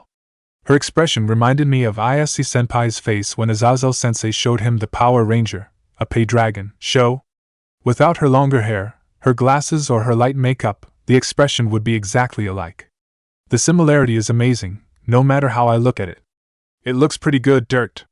Send me a file of the whole episode later and I'll write a script for something that can fill the remaining time. I'm importing it now. It will be in your inbox by the time you finish eating. Director Naruto appears behind me and peeks over my head to see the replaying video. He tells this to Dirturg-san and receives a casual reply. Seeing the two talk to each other, I am reminded of the closeness this group of people share with each other. My eyes flit between them and Ryado Seiko. How does she fit in this? Is something wrong, Kaneko-san? Seeing me stare at her, Ryado Seiko nervously asks me this. I close my eyes and shake. Nothing. Nothing that's concerning right now. Looking at the bigger picture, my only objective is this girl. Nothing else around her really matters. Ryado Seiko and any danger she might pose to my master or the peerage is all that matters. As of now, I've become fairly ascertained that Ryado Seiko is just a normal girl. From what I've seen of her, nothing about her is strange or even remotely supernatural, besides her uncanny similarity to Ise-senpai. Though it's only been a short time, I am almost certain that she has nothing to do with Chaos Brigade. Still, I will follow my master's order to watch this girl who resembles Ise-senpai. Likewise, I will follow Ryado Seiko's wishes and have them be granted. There's no need for me to wonder too hard on any other matters around her. As long as I do what I've been doing, things will go smoothly and hopefully, I won't have to do anything to hurt this girl or this group of people I've grown to know. I'm sorry for making you wait. I've brought seconds. As if to break me out of my reverie, Uzumaki Matsuri walks back from the kitchen pushing a cart brimming with food. From ramen bowls to every kind of dessert imaginable, the cart has it all. Seeing that lifted my spirit a bit. I make my way back to my seat along with everyone else. I glance at Ryado Seiko, who sat next to me. Please don't be bad. Chapter 15. Hello all, my name is Hayato Issei and I'm thinking about discreetly stalking my junior classmate. Why would I do that, one might ask? It's because my wonderful, cute and frankly adorable junior has been meeting with a group of questionable people. I know it's a part of her contract to meet with these people on a regular basis, but after a few weeks now, I'm beginning to worry. I've followed her on some of her jobs before, as both a helper and a co-worker, and while I can see how much work she has to do, I've never seen her work tire her before. Out of every one of the peerage, my junior is the one who did her job with the most unceasing steadiness. Akino-senpai would finish her task quickly and cleanly without any fuss. Kiba would dissect his work down to the core and chip away at it until everything little bit is done with. Asia would do her job with a passion to help and a bright smile. Bucho would confidently do everything with perfection in every step of the way. Gasper would do his work shyly while hiding behind a cardboard box. Zenobia would tackle any task head-on and bulldoze her way to finishing her job. And out of all that, my junior, Kaneko-chan, would steadily and diligently work at a task till it is completed. Even if it seems like an unreasonable task, as long as she accepts it, the task will be completed within time. As such, her targeted audience is returning customers and those who are looking for a long-term contract rather than something that is one and done. Kaneko-chan is reliable. She never lets a job get to her, and she is as stable as a mountain in her dedication for her job. There has never been any occasion where I've seen her be winded by a job. She was unaffected when she had to participate in a rap contest. She was not tired even after posing in cosplay for 6 straight hours. She didn't even give a second glance to when she had to help develop a 40-page manga chapter 12 hours before a deadline. Kaneko-chan has always been as steady as a rock. That same steady and dependable Kaneko-chan has been suffering behind our backs without us even knowing. It was hard to notice at first, but signs are becoming clear as time progresses. It's been a little over 3 weeks now since she started working for her new client, my supposed doppelganger, Seiko Ryuda, and she's slowly showing signs of decline. Though she tries to hide it well, I can see that she is slowly deteriorating. First was that time when she came to my house spread out on the couch. She muttered some weird things about Seiko Ryuda and passed out till Bucho came home from shopping. Even though Isa said that Kaneko-chan was just sleeping, falling asleep in the middle of a conversation isn't like Kaneko-chan at all. Then there is her fighting style. It has gotten sloppy, I guess? I'm not too sure how to describe it since I'm not much of an actual fighter, but the way she fights whenever we train has changed dramatically after her training trip with that Seiko Ryuda person. The way Kaneko-chan fought before was strong and precise. She would come into close quarters with her cat-like movement and agility, and release a series of strong blows augmented by her rook strength. Now she comes in running with her fist cocked to punch the heck out of whatever is in her way. If she doesn't hit anything with a punch, she is sure to land a hit with the wide swing from whichever limb is following up on the attack. The way she's fighting now is crazy compared to the way she fought before. Then there's the constant snacking. Kaneko-chan has always had a sweet tooth and liked to eat something snacky from time to time, but nowadays, she's always chewing away at something. That has to be stress eating, right? I remember eavesdropping on the girls of the swimming club and hearing about this. Whenever a competition is coming up or when a test is near, girls would worry about their weight because they stress eat to cope. Kaneko-chan has been stressed out for the past 3 weeks, and she didn't tell any of us about it. Whenever I offered to help her with the contract, she would smile it off and say that it was fine. She didn't want me to worry, so she just smiled to hide what's inside.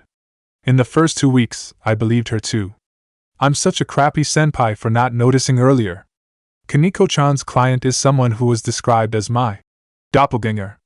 Of course, Kaneko-chan doesn't want me to meet this Seiko Ryuda. Why would she? That would make her job to investigate Seiko Ryuda even harder, so I turned to Kiba and Gasper to offer up some help instead. Kiba's a handsome and Gasper looks like a meek girl. If nothing else, these two are good at getting to know women, right?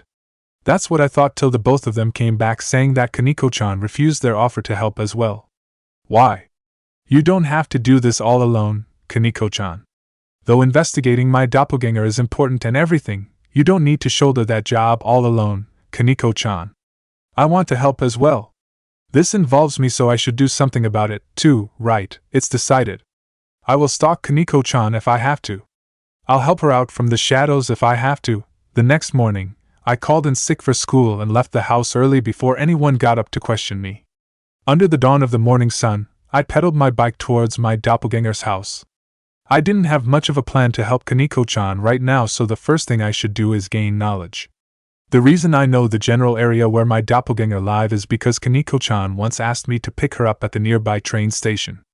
I haven't seen my doppelganger's face before, so I can only take a shot in the dark as to where her house is, but I know her name, and I know that she looks a lot like me. If I'm lucky, I might catch her leaving her house and walking to school or something. I also know that there's a maid who works at the house, so if I don't see my doppelganger, I might be able to see a maid instead and guess which house is my doppelganger's. As I get to the district where houses start to become mansions, I slow down and get off of my bike. Now where would I live if I was a girl? Since it is the rich district, every house is huge, so there's not really that many houses to look at in total. I haven't counted yet, but I don't think there are more than 20 houses in this whole district. That's how big some of these houses are. Still, that doesn't help me narrow down anything. I can only wander around till I find a clue. While I was walking by one of the mansions, I hear the spirited cry of a girl. It strangely brought up the picture of someone who's yelling to motivate themselves when exercising, either that or a yell against the injustice of a situation. I feel a little of both for some reason. That girl's voice came from over there? Yeah. Hiya. Sha. I turned towards where I heard the cry and focused in that direction.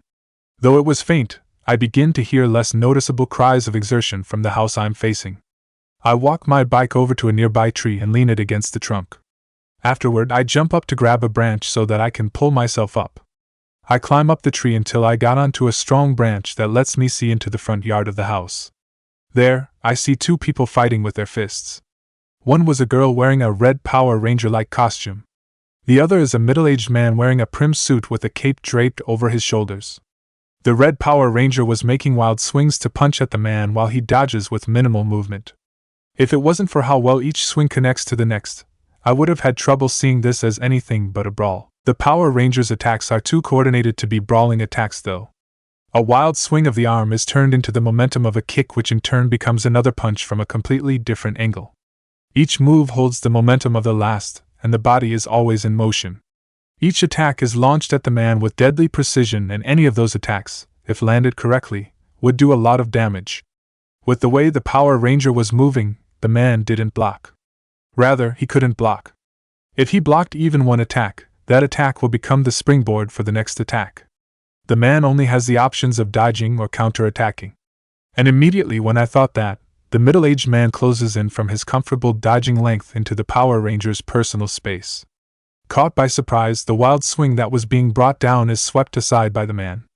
Thrown off balance, the Power Ranger opened up a large gap in her movement for the man to exploit, and he took the initiative with glee.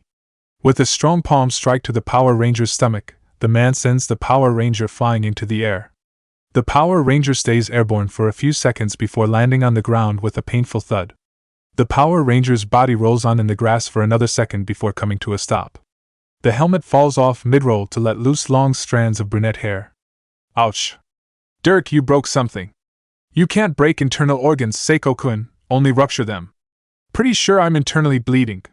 We're all bleeding on the inside, Seiko, that's how blood works. No, it isn't. Pulling herself out from the ground, I see an eerily familiar-looking face. The Power Ranger-dressed person that was just sent flying is the same person that I'm looking for. It's Ryudo Seiko. The costume glows red and then disappears on her body, leaving her wearing a conservative tracksuit. Glasses appears on her face and her messy brown hair is suddenly braided. Did she just transform? Wait, was that a real Power Ranger costume? I don't think Bucho mentioned it, but was there a Power Ranger faction or something in the supernatural world? A little stomach ache besides the point. Good job out there, Seiko. A bit more and you'll be the one knocking dirt to the dirt. Yes, a little more balance work and you'll be golden, Seiko-kun. If you want, I can teach you my graceful swan gliding over the wind technique. It's much better than something as meathead sounding as Naruto-kun's annihilating fist, the felling of a kingdom from the heavens technique. Meathead sounding, huh? You wanna have a go, old man? See what I mean, Seiko-kun? Pretty sure I'm dying here, guys. The middle-aged man in the cape transforms as well as he walks over to the girl. His transformation is less impressive since all he did was put his cape away and changed his dandy suit into something a regular salaryman would wear. Someone else walks out from the mansion and converses with Ryudo Seiko and the middle-aged man. He was a blonde foreigner, exotic-looking tan skin and sky-blue eyes. He has a cat hanging lazily off his shoulder. Somehow, it was finding the perfect balance between not falling off and being lazy both at the same time. The middle-aged man props Ryudo Seiko up against one of the many tall trees in the yard, and the blonde foreigner puts the cat to sit on her head. Was the cat supposed to be helpful? Either way, she managed to pull herself up and move about after a few seconds. We're done for today, right? Yes, that's enough for today. You've improved markedly, Seiko-kun. Yeah, maybe next time you won't get beaten up. I'd like to see you get beaten up one of these days, Naruto.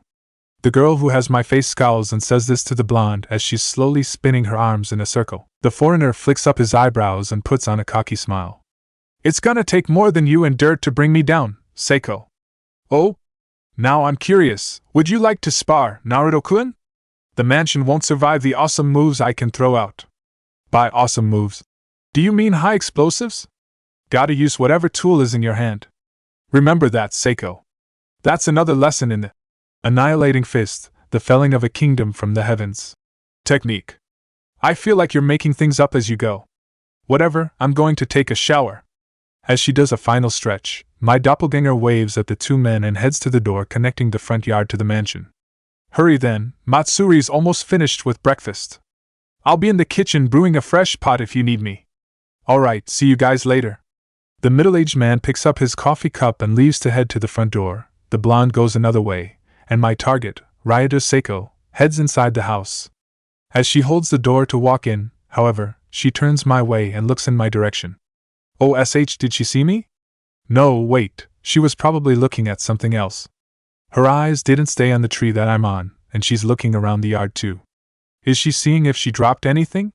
Why'd she look at my tree then? Meow. Yeah, I'm going. The cat on her head meows and pats its paw on her face. She moves the paw away with a wry smile.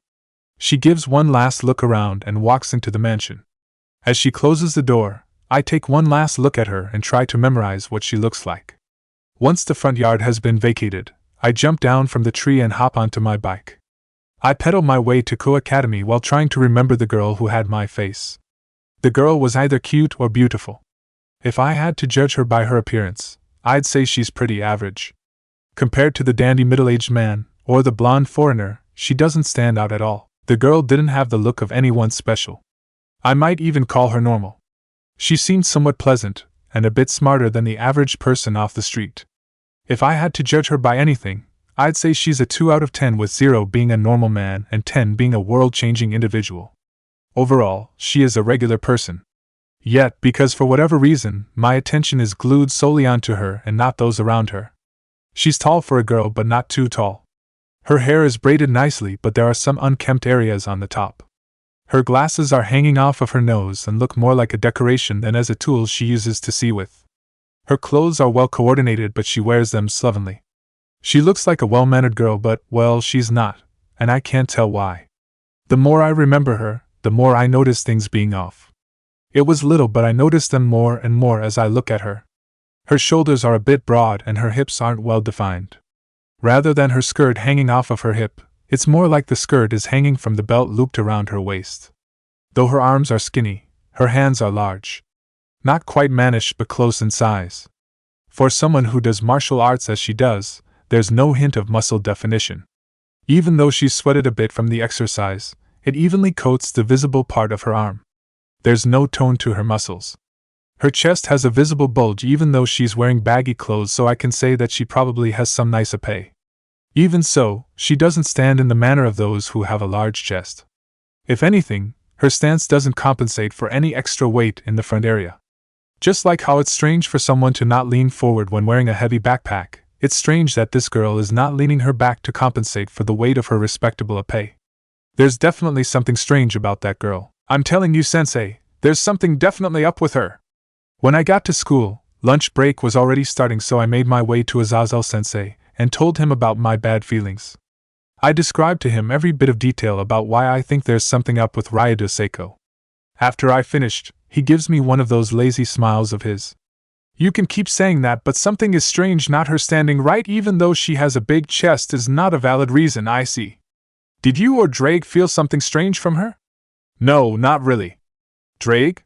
The girl was normal. There wasn't anything special about her except for a faint draconic aura. Drake was actually paying attention to her to notice a draconic aura? I thought he was asleep. Why didn't he say anything then? Wait, draconic aura. Didn't someone mention something like that? Didn't Kaneko-chan say something about this girl having a draconic scent on her as well? Do you think there's a relationship? Unlikely. The girl herself didn't emanate it. It's more like something that's rubbed off on her. Perhaps a dragon-related magic tool or person. So it's the people around her that I need to look out for. I'll send some of my people to check up on them. Hearing this from Drake, Sensei leans back in his seat and strokes his goatee. Seems like he's actually taking this seriously now. Sensei, didn't Bucho do a background check on them already? My network and the Gremmery's network are different, I see. I might find something that Rias might have missed. Just in case though, I'll get a copy of what Rias has found as well and I'll compare the notes. For now, just let Kaneko do what she's been doing, I see. Sensei's telling me to do as we've been doing, but that's going to make Kaneko-chan suffer even more. But what if something happens to her? Then we deal with it. Trust Kaneko a bit more, I see. If a situation arises, she's the fittest to escape out of your whole peerage. Her senjutsu and ki control tell her about danger faster than anyone else in your peerage can detect. If you're with her when something dangerous happens and both of you have to escape, you'd be dead weight to her. Then Kiba can go with her when she meets with Ryado Seiko. He's a knight so he can get out faster with Kaneko-chan. True, but that works the other way as well. If Kaneko is in danger, he'd be the fight to be able to get to her and help her out. Being the only knight in the group, he's the most equipped to get around in enemy territory. Should something bad actually happen, it is better to be able to organize your troops as much as you can rather than leave some of them unattended. GUH. Besides, we're talking in a case of extreme emergency. I doubt that this Ryado Seiko or her associates are a part of anything dangerous. Nobody who's trying to be discreet would brazenly walk up to a retainer of a Mao's relative and make a contract like that. You hear the phrase, hiding in plain sight. A lot, but it rarely actually happens and succeeds. I still don't like this. What Sensei says to make a lot of sense, but that just brings things back to how it's been going. While we sit around here and do nothing, Kaneko-chan is working hard to get her job done. At the same time, she's suffering unnameable hardships without telling us. HAA. Nothing I say will get through your stubborn skull, huh? I see? I can't sit around and do nothing, Sensei. Sensei leans back in his chair and sighs loudly. He gives me a troubled smile as he looks at me with lidded eyes. Yeah, that's not really your nature. Well, go ahead and go with her the next time she's out for her job. Tell her you're free and that you want to help out or something. I'll let you get off daily for a day or two. Sensei's allowing me to go help Kaneko-chan? Didn't you just say that I'd be yes. In the worst case scenario and all that. Sensei tilts his head back in his chair's headrest and looks up towards the ceiling. His hand is lazily waving back and forth. I doubt that's going to happen though. As I said, hiding in plain sight doesn't actually happen a lot of the time, so the girl and her associates probably aren't anyone dangerous. Besides, if I let you be like this, you're probably going to go stalk Kaneko the next time she goes out anyways. I wouldn't stalk her, Sensei. I was just worried about her. Sensei, your words are both something I wanted to hear and also something I didn't want to hear. I remember you mentioning stalking someone earlier today, partner. Please don't do anything that will add more to your infamy. It's bad enough for my heart that we're called the Chichuriyudai. Sob. You too, Drake. You were awake back then? Well, lunch break is about to end soon. I suggest that you start heading back to class now. You wouldn't want to be a truant, Red Dragon Oppai Stalker-kun. Nuh. Sensei. Don't say something like that. Drake is having a breakdown because you said that. There's the bell. I guess you're late now, Red Dragon Truant Oppai Stalker-kun. Nuh. Sensei. So while Sensei is investigating Ryado Seiko, he told me that I should go with you as a helper when you go to her house to do your job. That way, Drake can get a better sense for her if something strange happens. After school ended, as Kaneko-chan is leaving the school's gate to go to Ryado Seiko's house, I meet her with an excuse that took me most of my afternoon classes to make up. All of it is mostly true too. Sensei did tell me he was going to investigate Ryado Seiko.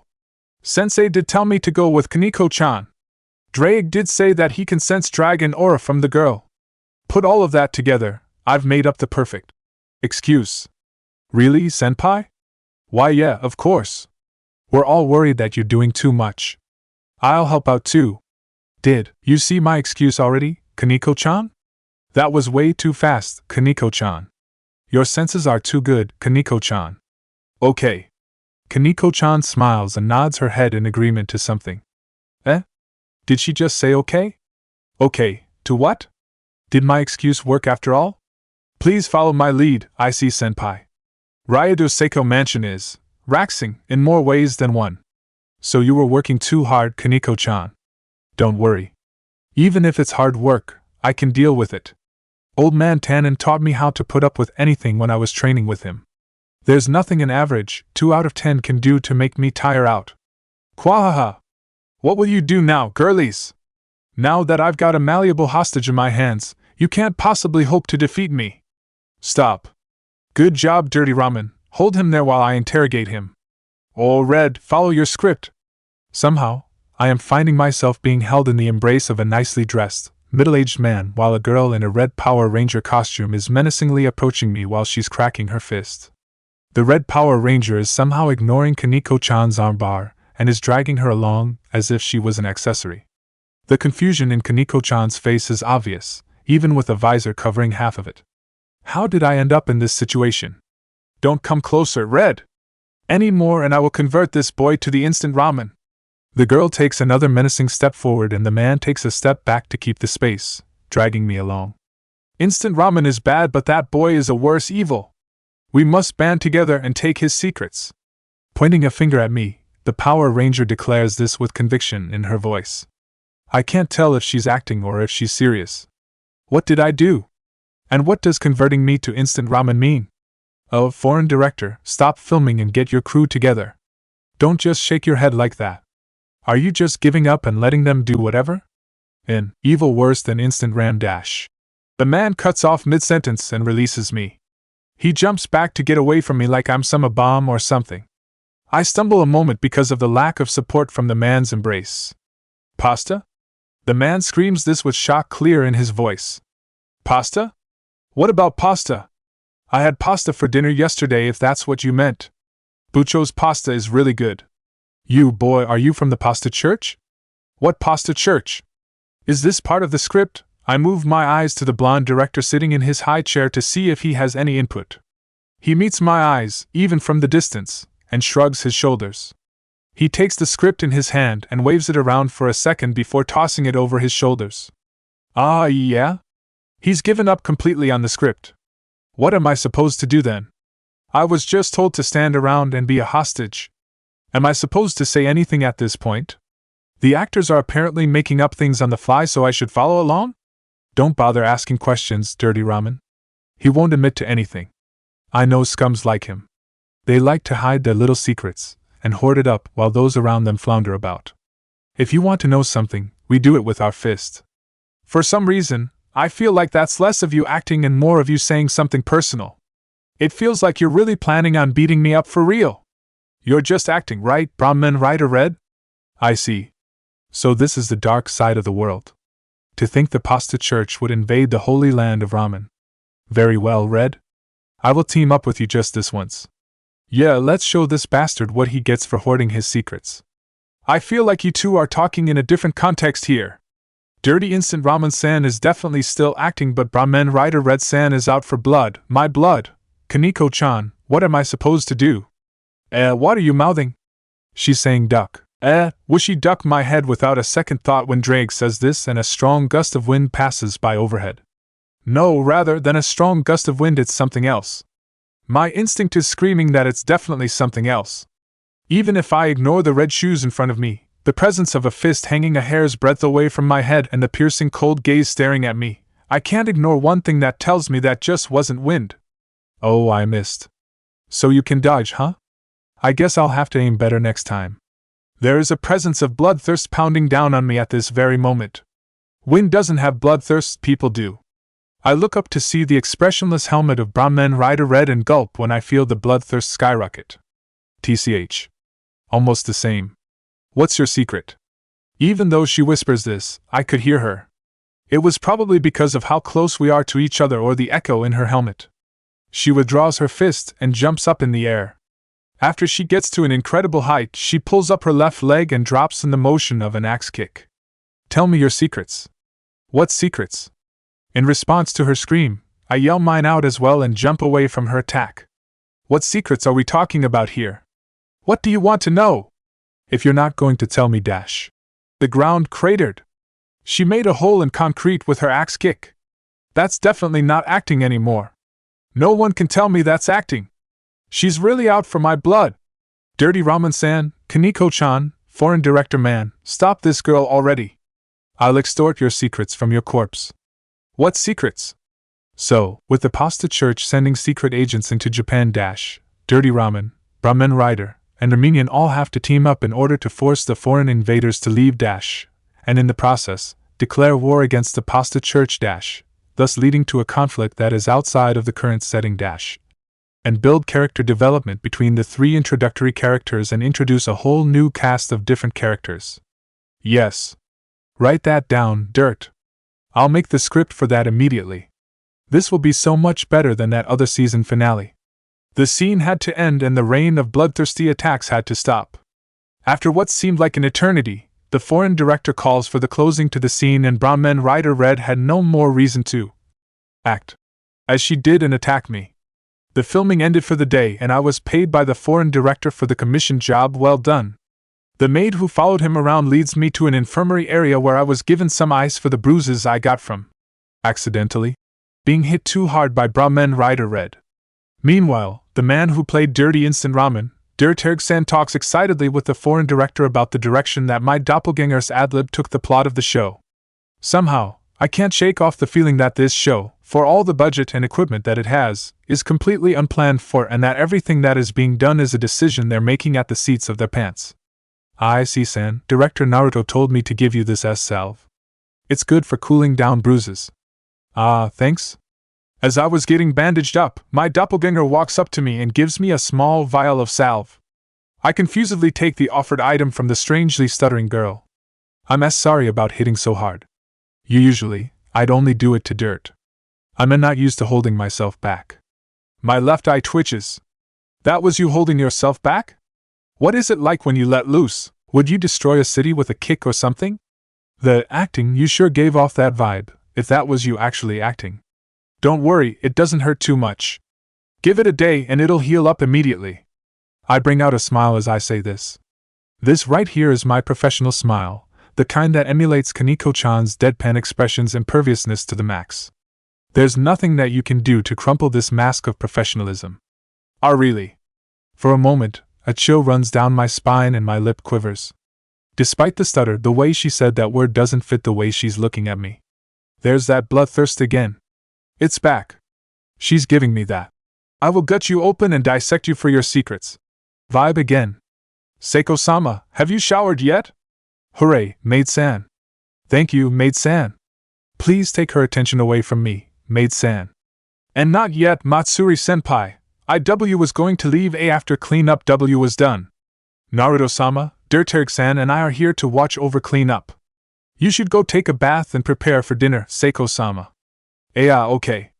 My doppelganger nods to Maid-san's suggestions and turns to leave.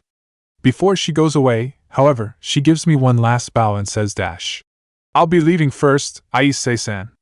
I'll see you at dinner. Wait, what? The bandaging is done, Issei-san. I've made sure that everything is waterproof, so you should go take a bath as well to calm your nerves. The after effects of filming action scenes can be more strenuous than you imagine. Though it doesn't feel like it hurts now, you will most likely be sore later. I do appreciate what you've said to dissuade Seiko-sama of her worries. Thank you. As Maid-san is saying this with a saintly smile, I was having trouble still processing my doppelganger's words. She just said something about dinner, right? What's happening at dinner? Why am I seeing my doppelganger at dinner? Is she implying that she's gonna skin me and use my flesh for dinner? Hey, Maid-san, your boss isn't the type to do that, right? Come, Issei-san, I'll show you to the guest bathrooms, where you can clean off the grime from filming. By the time you're done, the adrenaline should have settled down and you'd have an appetite. I hope you like fatty food. I'm preparing quite a meal for dinner. There's the mention of dinner again. What's dinner? Who's dinner? I don't want to be dinner. As it turns out, dinner was pork ramen. It was fatty, salty, and incredibly delicious after the exercise of filming.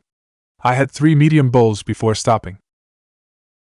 Chapter 16. A few days after the shoot where I first properly met with my doppelganger, the foreign director sends me a video of the finished product through my email. I watched it in between classes and found it pretty amazing, even if it was a video of me getting beaten up by 3 people. 2, really, Kaneko-chan stayed on the sideline for the most part. I showed it to everyone in the peerage, and they were generally impressed by it all. Bucho went out of her way to pre-order the season set on Amazon. There wasn't much reaction from the peerage the show besides the mild awe of seeing me and Kaneko play good roles. Even the appearance of my doppelganger and her rampage didn't get many reactions. When I show it to Azazel-sensei, however, I got a very different reaction. I hope I'm being paranoid, but does that Power Ranger costume look a lot like your scale mail? I see? What sensei said made me do a double take. It looks kinda similar, I guess? Color-wise anyways. It seems kind of slicker though. It's probably the red color that's tipping you off. And the fact that she has my face and fights like a juggernaut. Or me when I use Juggernaut Drive. Wait, no? Please don't tell me she has a sacred gear and a Juggernaut Drive of her own. I don't think I'll survive another movie shoot with whatever grudge she's got against me. If you think so, then you've never seen your balance breaker in a mirror, I see. You might have not noticed the more minute similarities. I've studied sacred gears for centuries now, so I can say with a degree of certainty that the suit is similar to scale mail.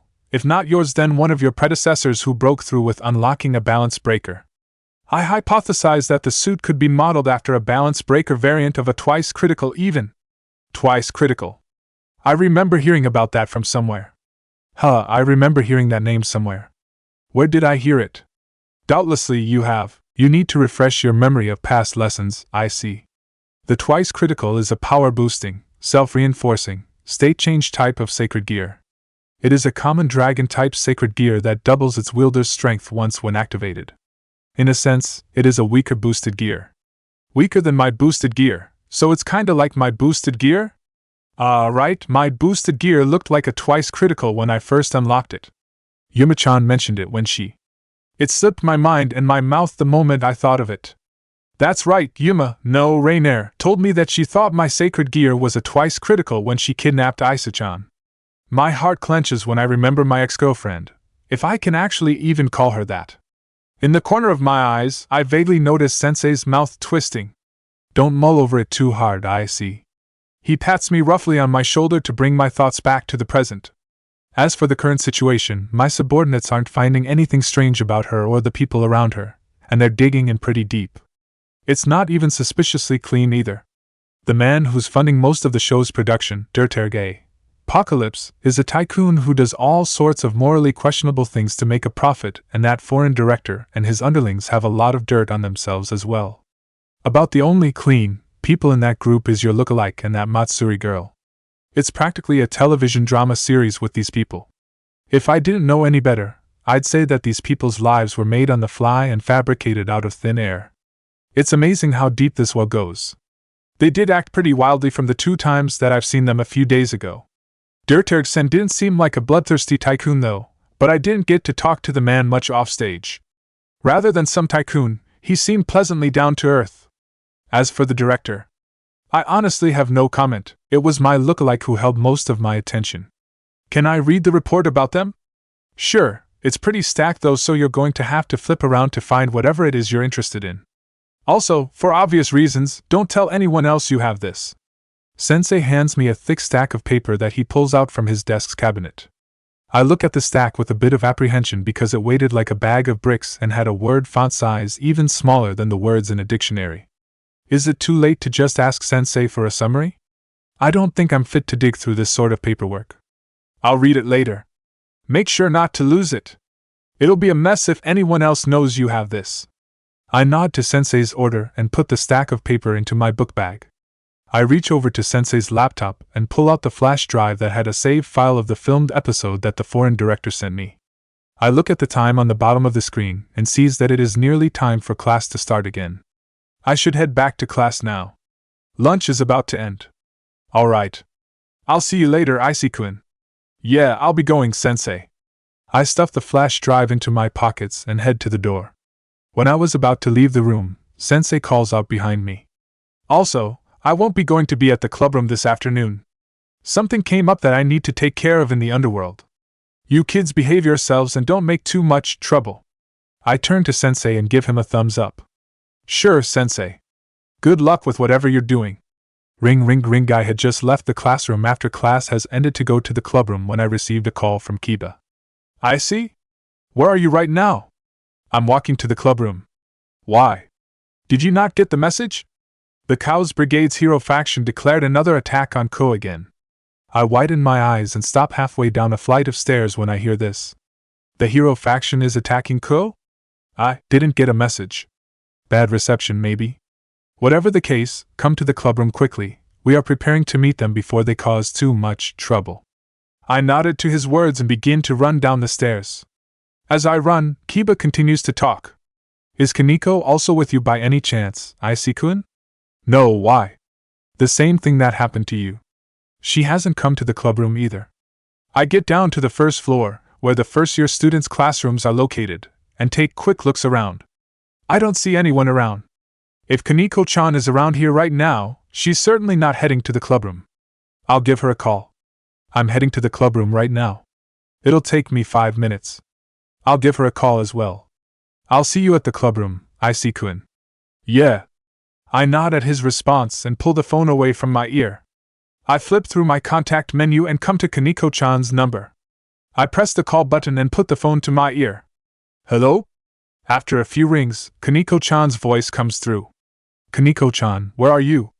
Did you get the message? Are you meeting at the club? The Chaos Brigade is planning an attack again. I'm coming, I'll be there soon. Alright, hurry. I'll meet you at the club.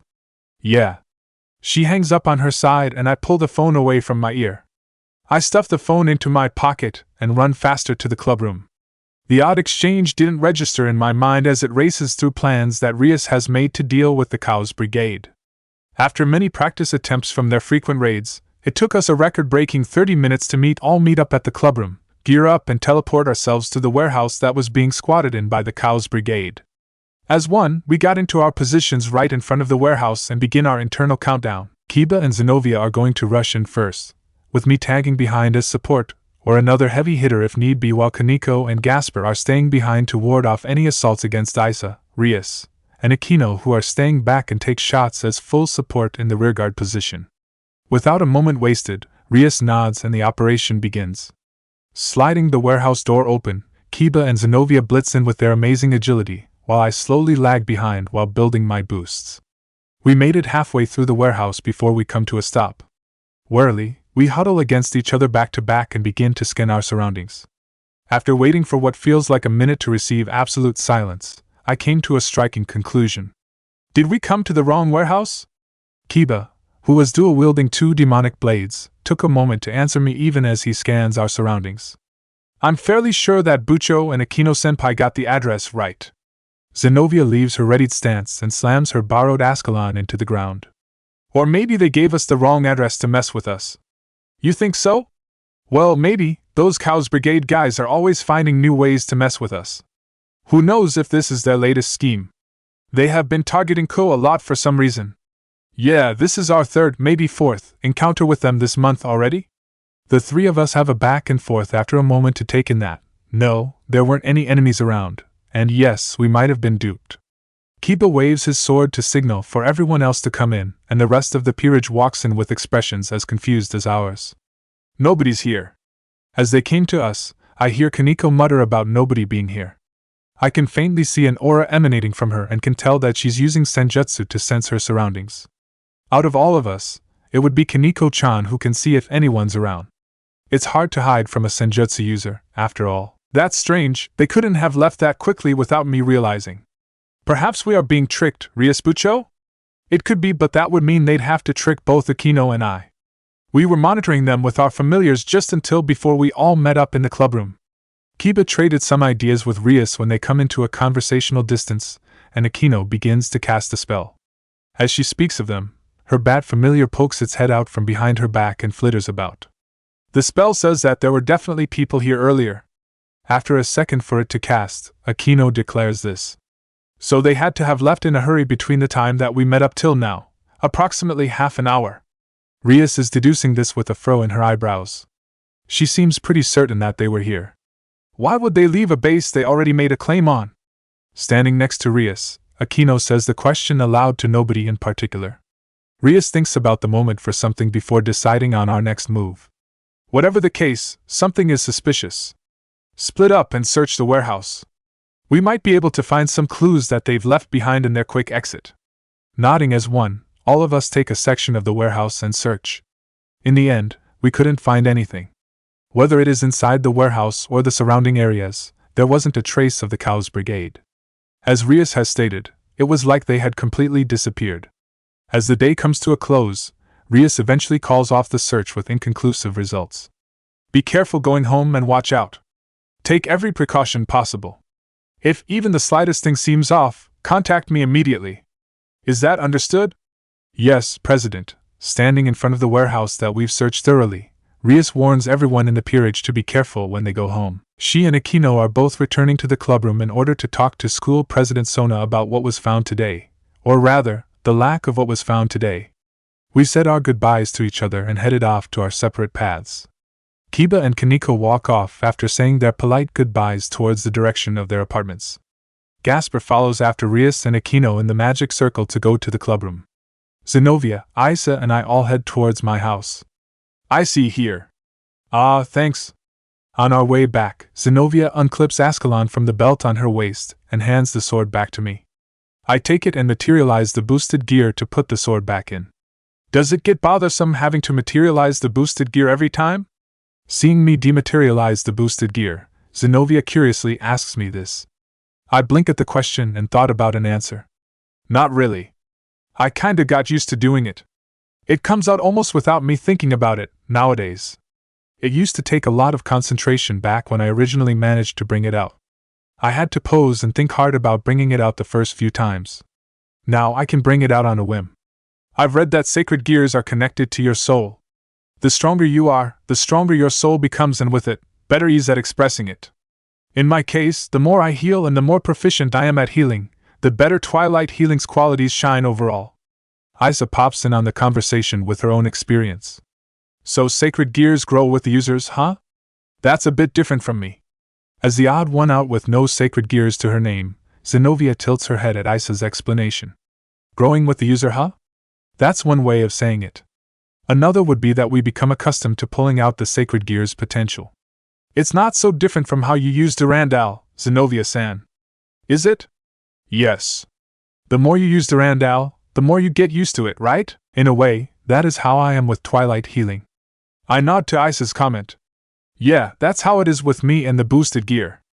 At one point in time, it was a miracle to be able to use scale mail. Now I can pull it out pretty easily. With some more training, I can probably use it as easily as I could pull out the boosted gear. So it's a matter of training? I wonder when I'll get to be able to use Durandal so freely. I'm sure that it will come any day now, Zenobia-san. Yeah, thanks, Isa. Wistfully, Zenobia looks at my right arm. Isa tries to cheer her up and she receives a grin in return. VRR, VRR, VRR. As they continue talking, I feel my phone vibrate in my pocket. I pull it out to see that I've received a text from Kaneko. In it reads a foreboding message and a picture attachment. Meet me at the warehouse, alone. The picture below this message was that of a crate sitting in its lonesome in the warehouse besides an open shipping container. The painted label on the crate reads Uzumaki Ramen. Issei was reading some very spoiler-filled edition of Shounen Hops with Kaneko when he got the message that there were people heading towards the mansion. He puts down the laptop and puts on his glasses. With a few taps on the dirt's most recent piece of super technology, 6 holographic images blare from the glasses frames to show what is being recorded from the many cameras around the mansion. Picking the gate entrance's camera, the image zooms in to show that it was his and Kaneko's doppelgangers who were coming. He gives Kaneko a puzzling look. Were we supposed to do something with them today? No, I don't think so. Kaneko returns his pulled look with one of her own. Neither recalls any reason for those two to be coming to the mansion today. Naruto and Dirt are off doing whatever they're doing since this morning started, and Matsuri is out shopping for tonight's dinner ingredients. With only Issei and Kaneko here to man the fort, there's no reason for anyone in their group to call for a meeting with the doppelgangers. Maybe they wanted to talk to you about something? Watching the camera recording intently, Kaneko suggests this. Wouldn't they call or text me over the phone if that was the case? Kaneko thought about it and shrugs. Meet them anyways? Issei thought about her suggestion. That was an option. Another would be to just bunker down and pretend nobody's home until either Dirt, Naruto, or Matsuri comes back. Then a thought strikes him. Naruto, Dirt, and Matsuri aren't here. If he were to meet with the doppelgangers right now, nobody would be with him. Issei gives Kaneko a cursory glance to see that she is still eyeing the camera image. Yes, nobody would be with him, not even his Kaneko, since she hasn't shown herself to anyone of this world as a doppelganger of this universe's version of her. You're right, I should probably meet them. It might be something important. Okay. I'll go watch from the camera room. Good luck. The beginnings of a plan start formulating in Issei's head. It's not quite anywhere yet, but with enough luck, he might be able to extract his future self's secrets for success with women. With a tap of a button on the frames of his glasses, he feels a cool sensation wash over his body. Like how Dirt made it so that his ring can give him a gauntlet and transform to fit him into a Power Ranger costume, the glasses were upgraded to be able to instantly don him into his Ryuta Seiko disguise. He waves Kaneko off as she walks to one of the many secret entrances to the camera room and begins formulating plans on how to extract information from his doppelganger. An innocent smile filled with ill intent surfaces on his face as he walks to the mansion's entrance to greet his guests. Almost unconsciously, he slips Dirt's ring on to his finger. Issei felt something was off the more he watches the pair walking to the mansion's gate. He was at the entrance and was waiting for the pair to ring the doorbell.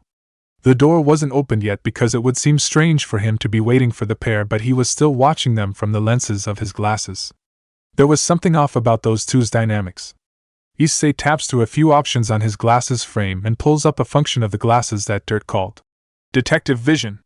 With it, he notices a few minuscule details that he'd otherwise miss. Whereas before, from what he gathered of the recording session, those two were aloof with each other but still had a semblance of closeness that wasn't expressly shown. This time, they were starkly standing beside each other. His doppelganger is standing protectively next to Kaneko, and it seems that Kaneko has a stance of her own in reply to his. They were aware of each other, which means they were aware of their surroundings, and that, in turn, means that they're on their guards. Issei's eyes would have narrowed in suspicion and scowl if the glasses didn't correctively adjust his facial expressions to be more fitting to his role as Ryuta Seiko.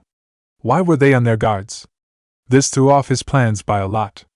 If they're on their guards, then that means it will be a lot harder to separate them, which is the crutch of his plans to extract information from his doppelganger. Did something tip them off? No, nothing should have done that. Though the plan that Naruto and Dirt concocted was full of holes, the acting and implementation were absolutely flawless, mostly due to the ludicrous amount of cash that Dirt happily threw around and the exorbitant work that came from Matsuri and Naruto to make it believable.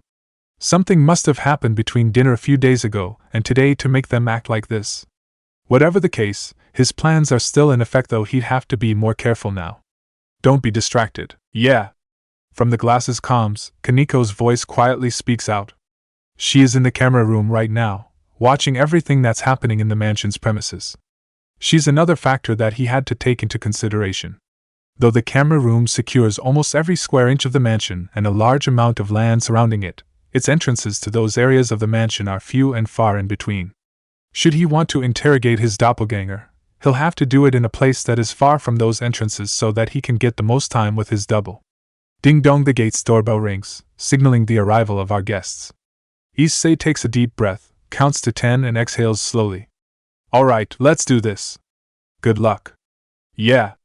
Pressing a button beside the entrance to unlock the doors, his expression transforms from apprehension into wonderment as he greets the ones who rang the mansion's doorbell.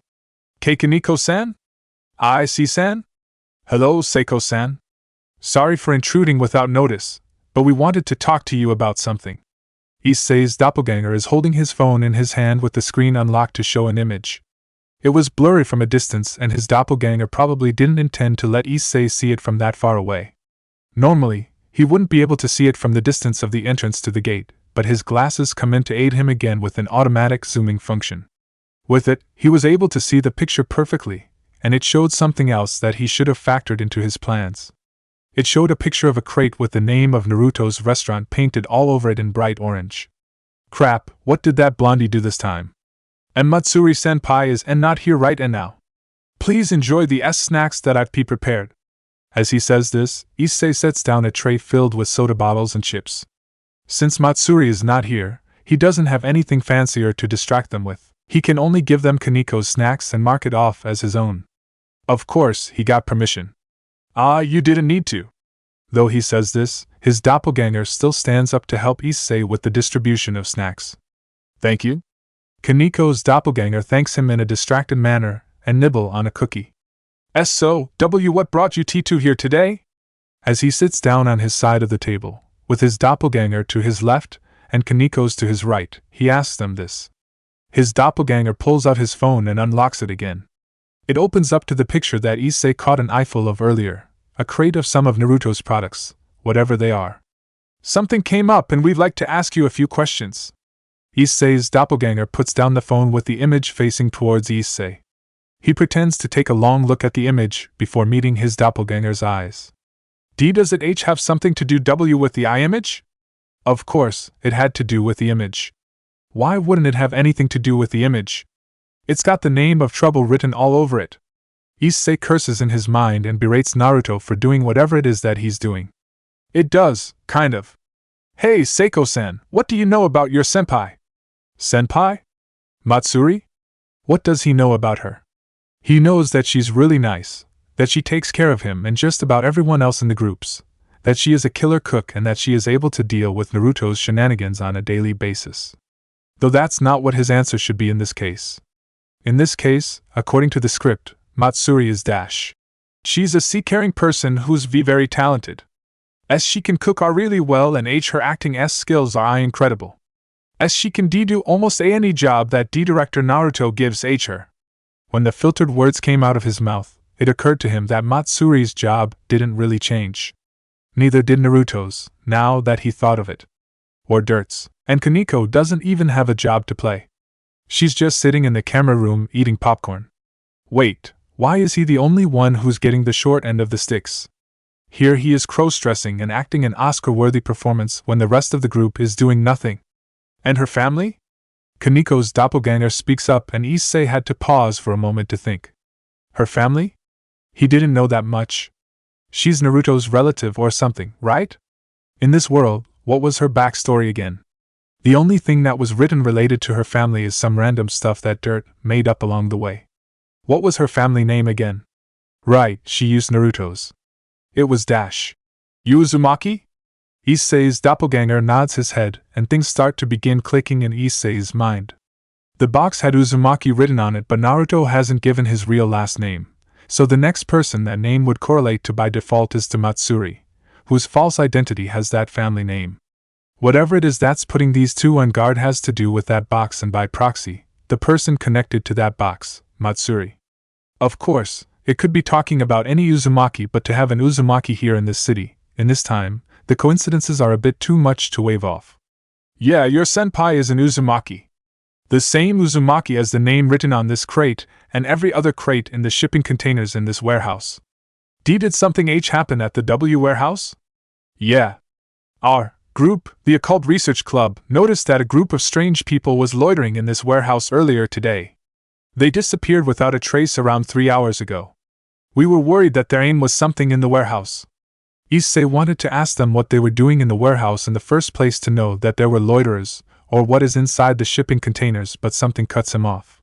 From the other side of the microphone built into his glasses, he hears Kaniko put down her plate. It happened at the same time as the mention of the Occult Research Club, an organization that Kaniko was involved with in both dimensions. He understood then that this topic is something that Kaniko's invested in. So, rather than asking pointless questions that will most likely get him nowhere, Issei pushed it away and continues the conversation to bring out more information. Those people are investigating Matsuri-senpai? Possibly. The two doppelgangers share a look with each other before taking a serious look back at him. We're worried that you and Matsuri might be in danger of being enlisted by these strange people. Enlisted? They're not very savory people. I don't really know what their plans are, but they're always up to no good. Wherever they go, they're always causing trouble. When his doppelganger says this, the image of a strange gang comes to Issei's mind. They sound like they're warning him about a bunch of hoodlums. They're terrorists. Issei's mind steps on the brake with sudden force and made a spin off of the road. Terrorists? Terrorists? What happened to hoodlums? Rather than hoodlums and delinquents, aren't terrorists a whole level above that? No, rather than a threat single level, it's jumped up a couple of dozen ranks. Kaneko! Don't just say that. You'll scare her. It's better to tell her what's after her. We might need to fight them soon. There's still an order of event that you have to follow before you say something like that, you know.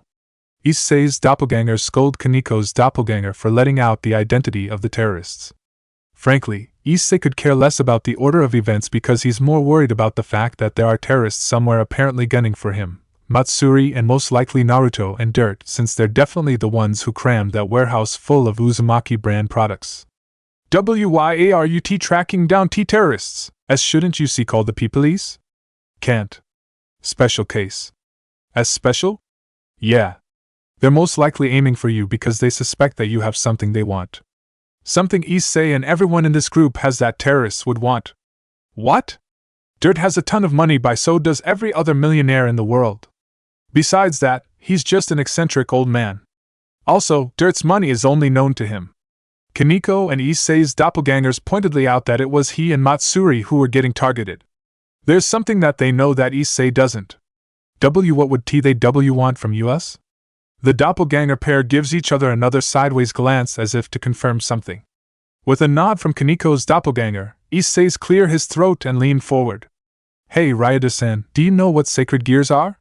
Issei winces when his doppelganger says this, not because of what he said but because Kaneko, did something that thumped loudly on the other side of the mic. He's not quite sure what happened, but that question made Kaneko panic to react like that.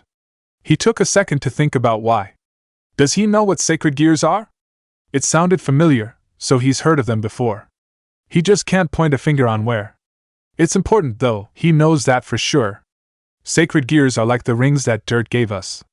He hears Kaneko whisper this to him in an almost hesitant manner, and he widens his eyes in understanding. The ring can put a power suit on him which can be described as a weapon of mass destruction. Of course, that's what people like terrorists would want. They'd want weapons of mass destruction. I know about sacred gears. They're strong weapons. His doppelganger nods along with the statement. Not all of them are weapons, but most have combat utilizations. How they are used and what form they take is what makes them so powerful. That's why those terrorists want to collect people with sacred gears. They're gathering strength to do something bad. I'm not sure what, but with how they're causing trouble everywhere they go, it can't be anything good. Issei wanted to clutch his head when he hears this from his doppelganger. What kind of mess-up future did Dirt bring them to? Rather than a trip, this suddenly sounds like a battle manga. And these two still haven't answered the question of why they're the ones tracking down these terrorists in the first place.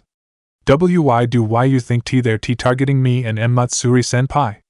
Your potential. Kaneko's doppelganger grimly says this with a sad expression.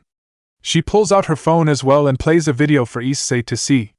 It's one of the unedited action shots that Naruto and Dirt had mailed her to ask her for opinions on how it should be edited. This was one of the older ones from the first episode, where Naruto hasn't quite nailed down what his role in this messed up play should be. When the video pauses, she immediately slides her finger on the screen and plays another short clip. This one is from a shot for episode 2, where Issei is brawling with Dirt. Again, once the video stops, she slides to the next video and plays a shot for another episode. She keeps on doing this until she plays the latest scene that was filmed a few days ago. This one was where he was fighting his doppelganger. I've only known you for a short time, but Kaneko's known you for almost a month now, and she has stated more than once that everyone in this group is amazing. From you and Dirterg-san with your absolutely scary fighting skills to director Naruto's and Matsuri-san's talented handling in every other matter, everyone working on this show is amazing, to the point that it is irregular. And it's well known in certain groups that irregular people are people who have sacred gears. Why you think that Matsuri-senpai and have sacred gears? I'm not sure about Matsuri-san, but I'm almost certain you do, Ryudo-san. An alarm rings in Issei's head when his doppelganger says this. He flexes his finger and preemptively activates the ring he's wearing. From the distance of his room to the camera room is enough so that if Kaneko activates hers, the pair of rings will activate fully together and allow Issei to use his boosted gear. He shifts his eyes slightly to the camera and implores Kaneko to be ready to activate hers. There's a deep rumbling in his stomach that screams trouble. After being the target of Naruto's pranks so many times, he's almost assured that something bad was happening. Why you think I have a sacred gear? Because you trounced me during filming and left a lot of bruises. Despite how I look, I'm pretty sure that no normal human can do that anymore. And no normal human? Yeah. Even if I'm not fighting at full strength, I can't see a girl as frail as you manhandle me without a sacred gear. Why would YUT think that? Issei's doppelganger gives him a questioning look and then looks over at Kaniko's doppelganger. She was just as confused as him for some reason. Issei has come to an understanding from this conversation that his alternate self probably also has a sacred gear in his possession if he's not fighting at full strength. But the way his doppelganger worded it was weird. Why would he say the phrase, normal human? Because a human without a sacred gear would have a hard time beating a trained devil, especially as easily as you did it? Issei's doppelganger shrugs off his blazer as he says this, and from his back, a pair of leathery bat-like wings sprouted from it, and curls around his shoulders. From the side, Kaniko's doppelganger does the same. Issei's eyes would have twitched violently, and he would have screamed out in shock at seeing this if it wasn't for the glasses correcting his instinctive movements. Yeah? Instead, all that came out was a stuttery that came out of his gapped mouth, which shows nothing of his mental state. Not for the first time, he wanted to scream at dirt and ask the middle-aged man about this strange future that he's been brought to.